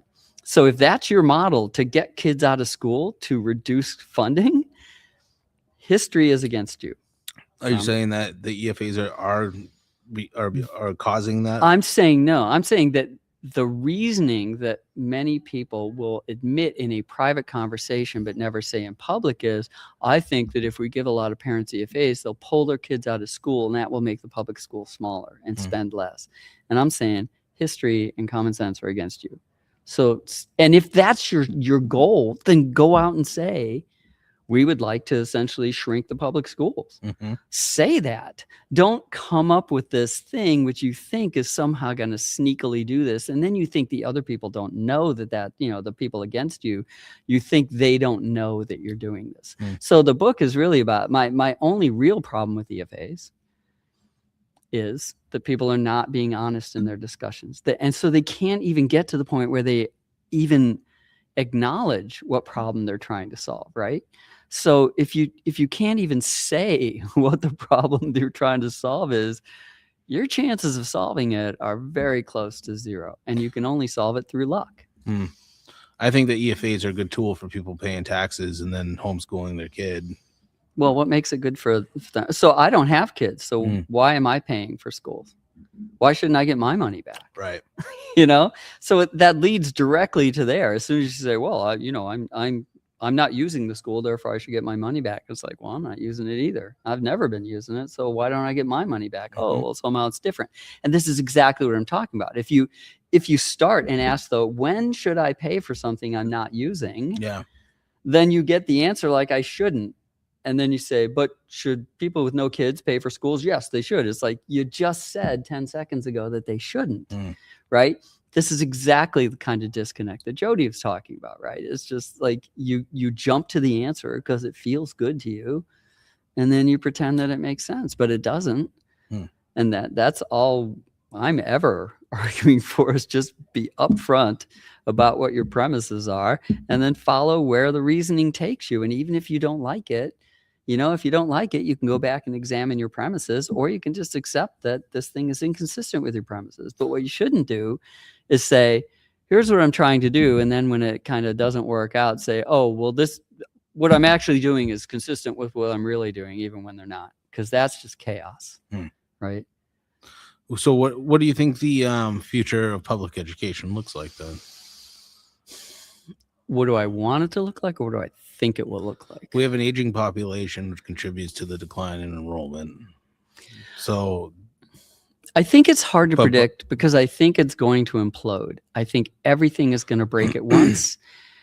And it's sort of like when you have a revolution, right? And like there's been this government, and then suddenly there's a revolution. Nobody knows what's happening, and whoever manages to get momentary control becomes a strong man, or you get a revolutionary council or whatever. I think that's what's going to happen here. I think it's going to blow up, and I think what's going to happen is widespread civil disobedience through education, because of through the taxpayers saying, we're not paying for this anymore. That's what I think is going to happen, and then it will have to shrink. Well, I think that as enrollment does continue to go down and the cost goes up, people are going to put their foot down. I think they will, and I think one of the things that people will not talk about, but must talk about, is what percentage of what you're paying for is daycare and what percentage is education. What percentage is public benefit and what percentage is private enrichment. And when you have that conversation, when you're forced to have that conversation because people are just saying, I'm not paying for the private part anymore, that's when things will change. And my prediction would be that you will end up with something much smaller and something much more focused. Something that looks a lot more like Little House on the Prairie. Yeah, when I interviewed Glenn Cordelli last year, that's basically what he was saying, that in 10 years, the future of education looks like you're going to have smaller schools set up. I think you have to. And I think that going back to the EFAs, I think that's probably going to be part of that transformation. I think that we need to have an educated society. Otherwise, I couldn't agree more. And we need to figure out how we do that. Right. So I would then say, what do you mean by we? Do you mean we politically or we as a society? Because those are two different. I don't want politicians educating my kids. So that is one of the first things that has to happen, right? Is you can have two people who are using, we need to have we need to make sure people are educated or whatever. And they really mean two very different things, even though they're using the same words. They mean two different things, right? We must force something or we must allow something. And those are two ways we need We should allow this to happen. We should force it to happen, right? We need an armed populace, but we don't force it to happen. Yeah. We let it happen, and it happens the way it happens. And my point, trying to equate guns and education, is however it happens, however society decides to do this, the government should have nothing to do with it. Yeah. Because it is literally a tool against government oppression. And, so I use the example, like, suppose the Pentagon is developing a new weapons system. Should we check with China and Russia to see if they like it? Yeah. Right? How dumb would that be? Because you know what? We might be using it against them. They shouldn't have a veto. They shouldn't have control. They shouldn't have any say at all.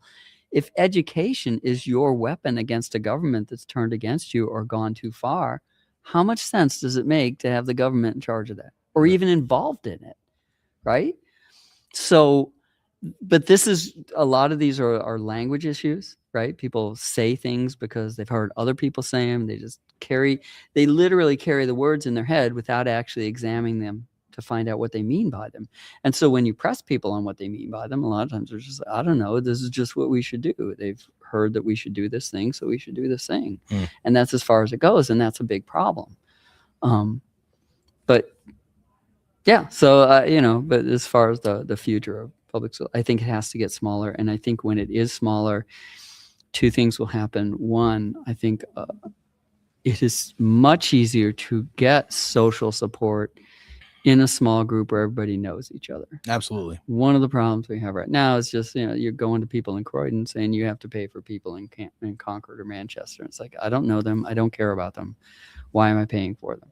Whereas if it's the people I live with, the people that I know, it's much easier for me, not because I'm being coerced, but to say, yeah, I know these people. And then it's also easier for you then to make these decisions about, you know what, instead of you taking my money, I'll buy books for the school. I'll buy computer equipment. I will come and help maintain the school so we don't have to pay that money, right? You have many, many ways suddenly to help the people that you know and care about and you're familiar with that it don't involve anybody going, give me your money, right? That's the thing. So, people talk about civilized, blah, blah, blah, we have to do. And I'm like, okay, if you want to have a civilized discussion about anything, first thing you have to do is put down the guns. Yeah. A voluntary society.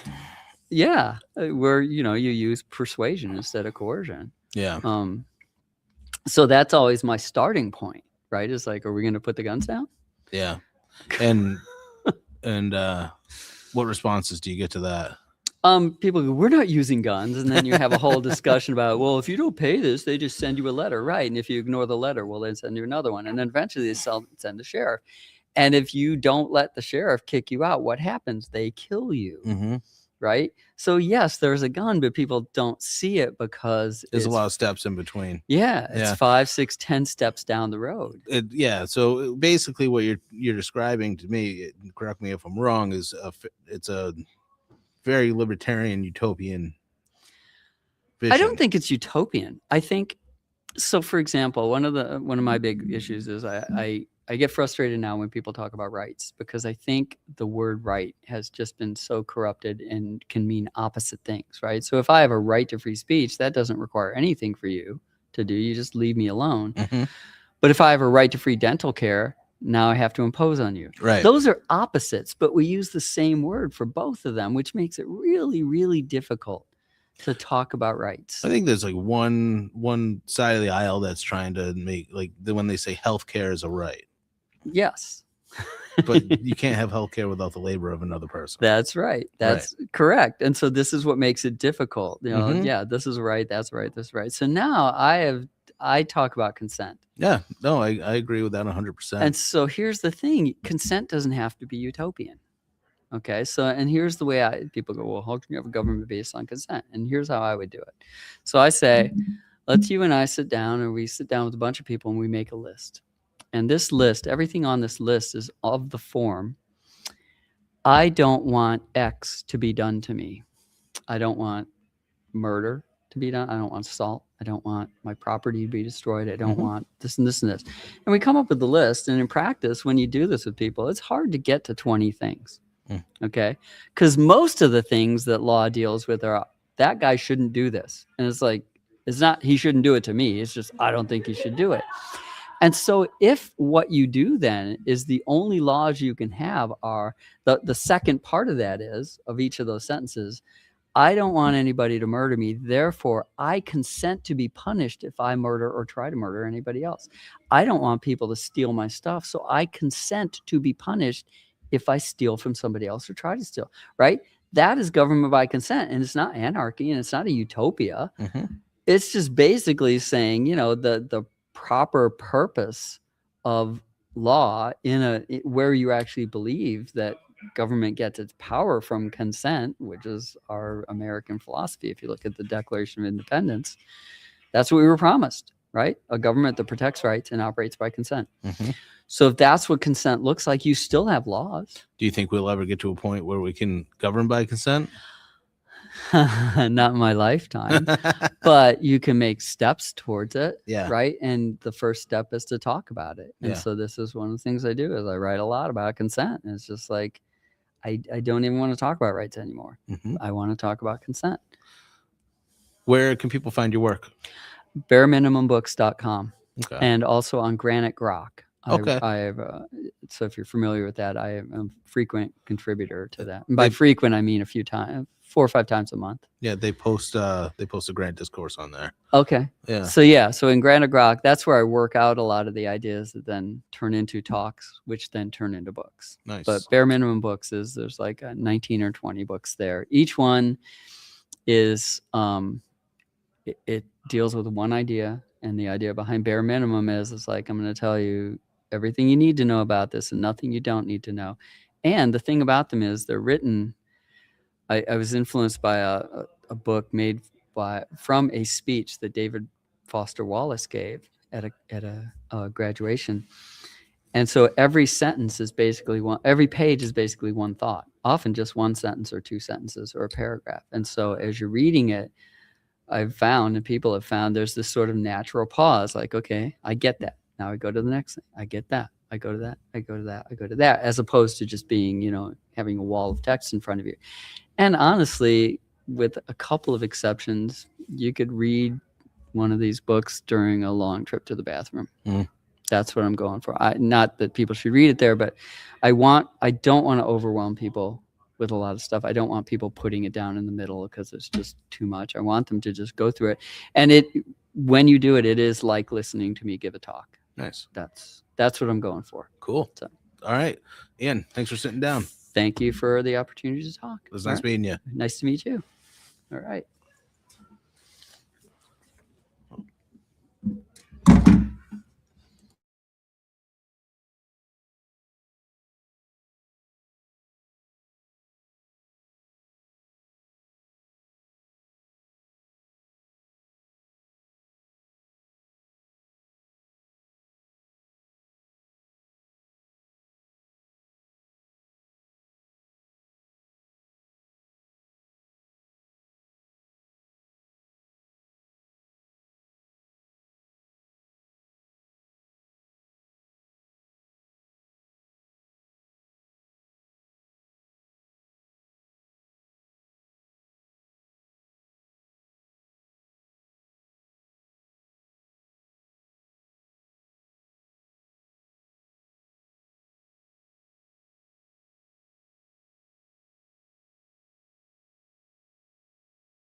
You have a feed into the. What are you picking up there? Oh, that's us. Oh, That's us. Yeah. It's been a live stream. There's 200 people on it. Oh, all right. Yeah. Oh, people are watching now. All right. They are. And here I was gonna like pick my nose or something, you know. Oh, you're on camera now, so you might not Yeah. want to. Yeah. Well. Eric Brakey. Hello. How are you? Good. How have you been?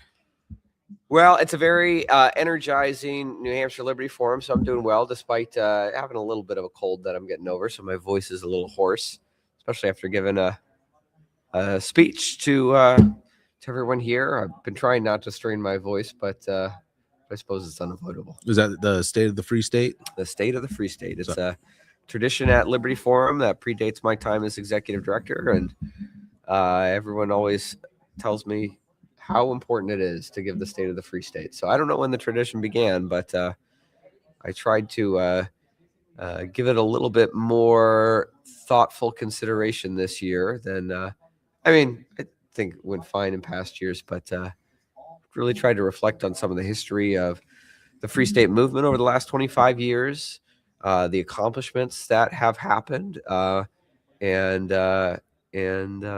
lessons that have been learned as well, and opportunities that have been missed, and things that we should learn and apply for the future. You know, where would you say the state of the Free State is right now? Excellent. Yeah. I mean, I don't know if you noticed, but we can't apparently even have a tour of the State House with progressive activists that, without them showing up and protesting us and saying the Free Staters are taking over everything. And they're not wrong. Yeah. I mean, it's, they say take over, but really it's a restoration, right? This is the live free or die state. This is the place where the Pine Tree Riot kicked off the American Revolution. These are not ideas that are foreign to New Hampshire. These are the ideas that made New Hampshire. And we are here to help restore that spirit and make New Hampshire achieve its full potential as a place where life, liberty, and property are respected, where freedom is protected, our paychecks are protected, and to really establish a beacon for the world for what a free society can truly be. I've been using one of your sayings with the special election we have coming up in our area up north. The candidate on the Republican side has been accused of being a free stater, even though he's not. And that's just a fear tactic they've been using against him. Yeah. And so whenever I see somebody commenting online about how he's a free stater and he's part of the Free State Project, and I said, I've been using your line. I said, well, it's better than a slave state. Yeah, I mean, it's like, what is so scary about a land of liberty? What is so scary about freedom? And yeah, if that is truly what you are afraid of and that you oppose and you want the opposite of that, then what you want is slavery. And, maybe not, to the maximum degree of what we think of, I think when we think of slavery, we think of like, the worst kinds of like chattel slavery that we kind of have in history. But there are varying degrees of slavery, and to think that that you have the right to the fruit of someone else's labor, that means that you think that they're your slave. And here in New Hampshire, we're here to say we are not your slaves. We want to be good neighbors. We want to care for our fellow man. We don't want to do that at the barrel of a gun.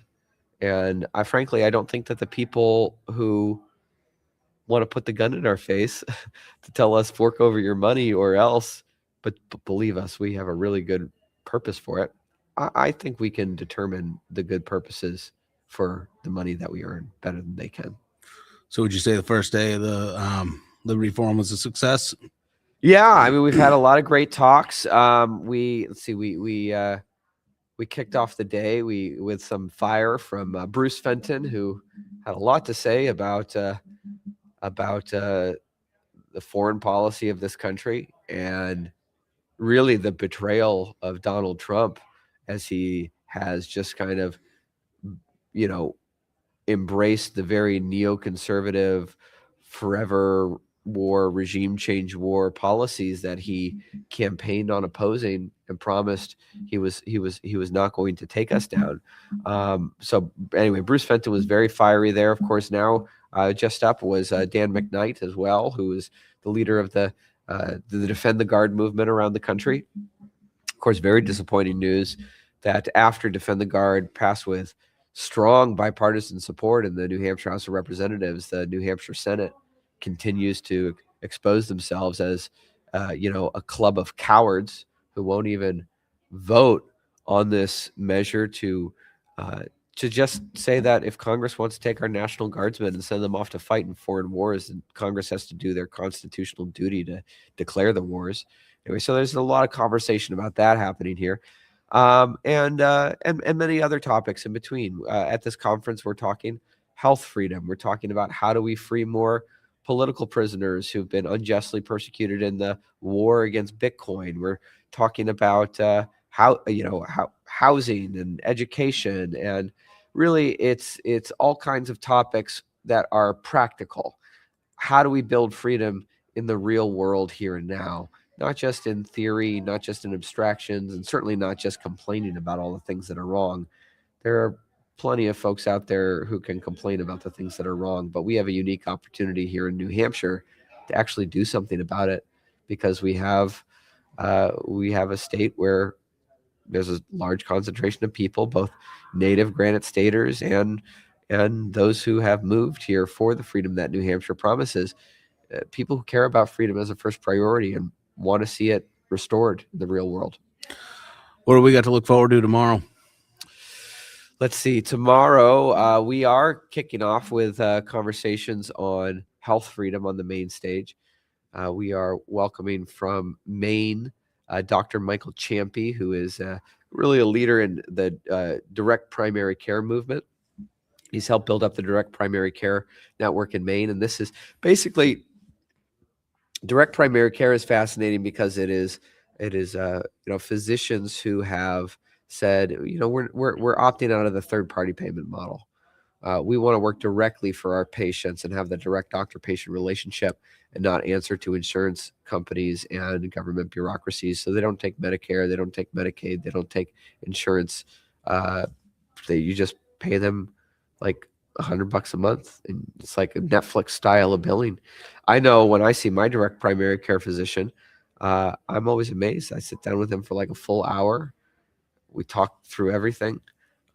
And it's so affordable. Mm-hmm. It's like high quality, highly affordable care that you just can't imagine is real in America today. But it is real as long as you cut out the bureaucrat standing in the middle. And of course, then your doctor actually works for you, not for the middleman. So we're starting off with that. We'll also be hearing from Ian Hewitt, who is going to be talking about how New Hampshire has been leading on right to try policy, nullifying basically the federal FDA as they have restrictions on terminally ill patients attempting to save their own lives with investigational medicines that maybe they haven't completed the FDA approval process, but that FDA approval process can take 10 years. And if you have 6 months to live, like, what exactly is the government protecting that person from? Shouldn't that be their right to try? And New Hampshire is really leading the way on this. So we're starting with that conversation on health freedom. We'll be moving into a conversation on the main stage after that on freeing political prisoners. There'll be a lot of talk about the victories of freeing Ross Ulbricht and Roger Ver, who are both targets of the war on Bitcoin under the Biden administration, but also from right here in New Hampshire, Ian Freeman, who is still in prison for basically selling people Bitcoin. And so that'll be in the morning. Boy, now I want to look at the program, try to remember. I'm the one who put together the schedule. I should remember all these things. Oh, there's going to be a great in the afternoon. We're having conversations about technology. We're going to be having a great speaker, Julia Cartwright, about the future of nuclear power, which is, of course, very relevant here in New Hampshire as we're having these conversations. Even Governor Ayotte has been very vocal about, nuclear power being a part of New Hampshire's future, and I'm very optimistic there. So, especially some of this next generation nuclear power technologies, like I'm a big fan of kind of the liquid fluoride thorium reactors and what can be done there with these small reactors that you could basically like have one in every neighborhood, and they're very safe. We'll have Representative Keith Ammon and Representative Michael Vose talking about how we continue to develop kind of freedom-based energy policy in New Hampshire. And Keith Ammon will also be delivering his own remarks on a lot of, he's kind of like advancing all kinds of policy on 21st century tech, and plenty of other conversations. I won't be there for that because at the same time that they'll be having these technology conversations on the main stage, I'm going to be leading a dialogue, and this is a unique feature of the New Hampshire Liberty Forum, is these small group deep dive dialogues into practical issues of liberty. I'm going to be talking about how and why the 2nd District of Maine should break away and join New Hampshire, just form a greater super New Hampshire, a super free state. Anyway, that'll be a fun one. And plenty of other conversations. I could go on and on. All right. Sounds good. I want to thank you for inviting me to cover this. And yeah, it's been a fun day. Yeah, well, we're really glad to have you here. This is our first time really doing a media room like this at Liberty Forum. And, with so many interesting people passing through, people who are building freedom in their own respective areas, it just made so much sense to try to get some more media voices here who can help broadcast the signal. Yeah, and I want to thank everybody for tuning in. We've had a good reach today, and yeah, I think this is going to wrap it up for today. And you'll see another feed popping up tomorrow morning. So, thank you, everybody.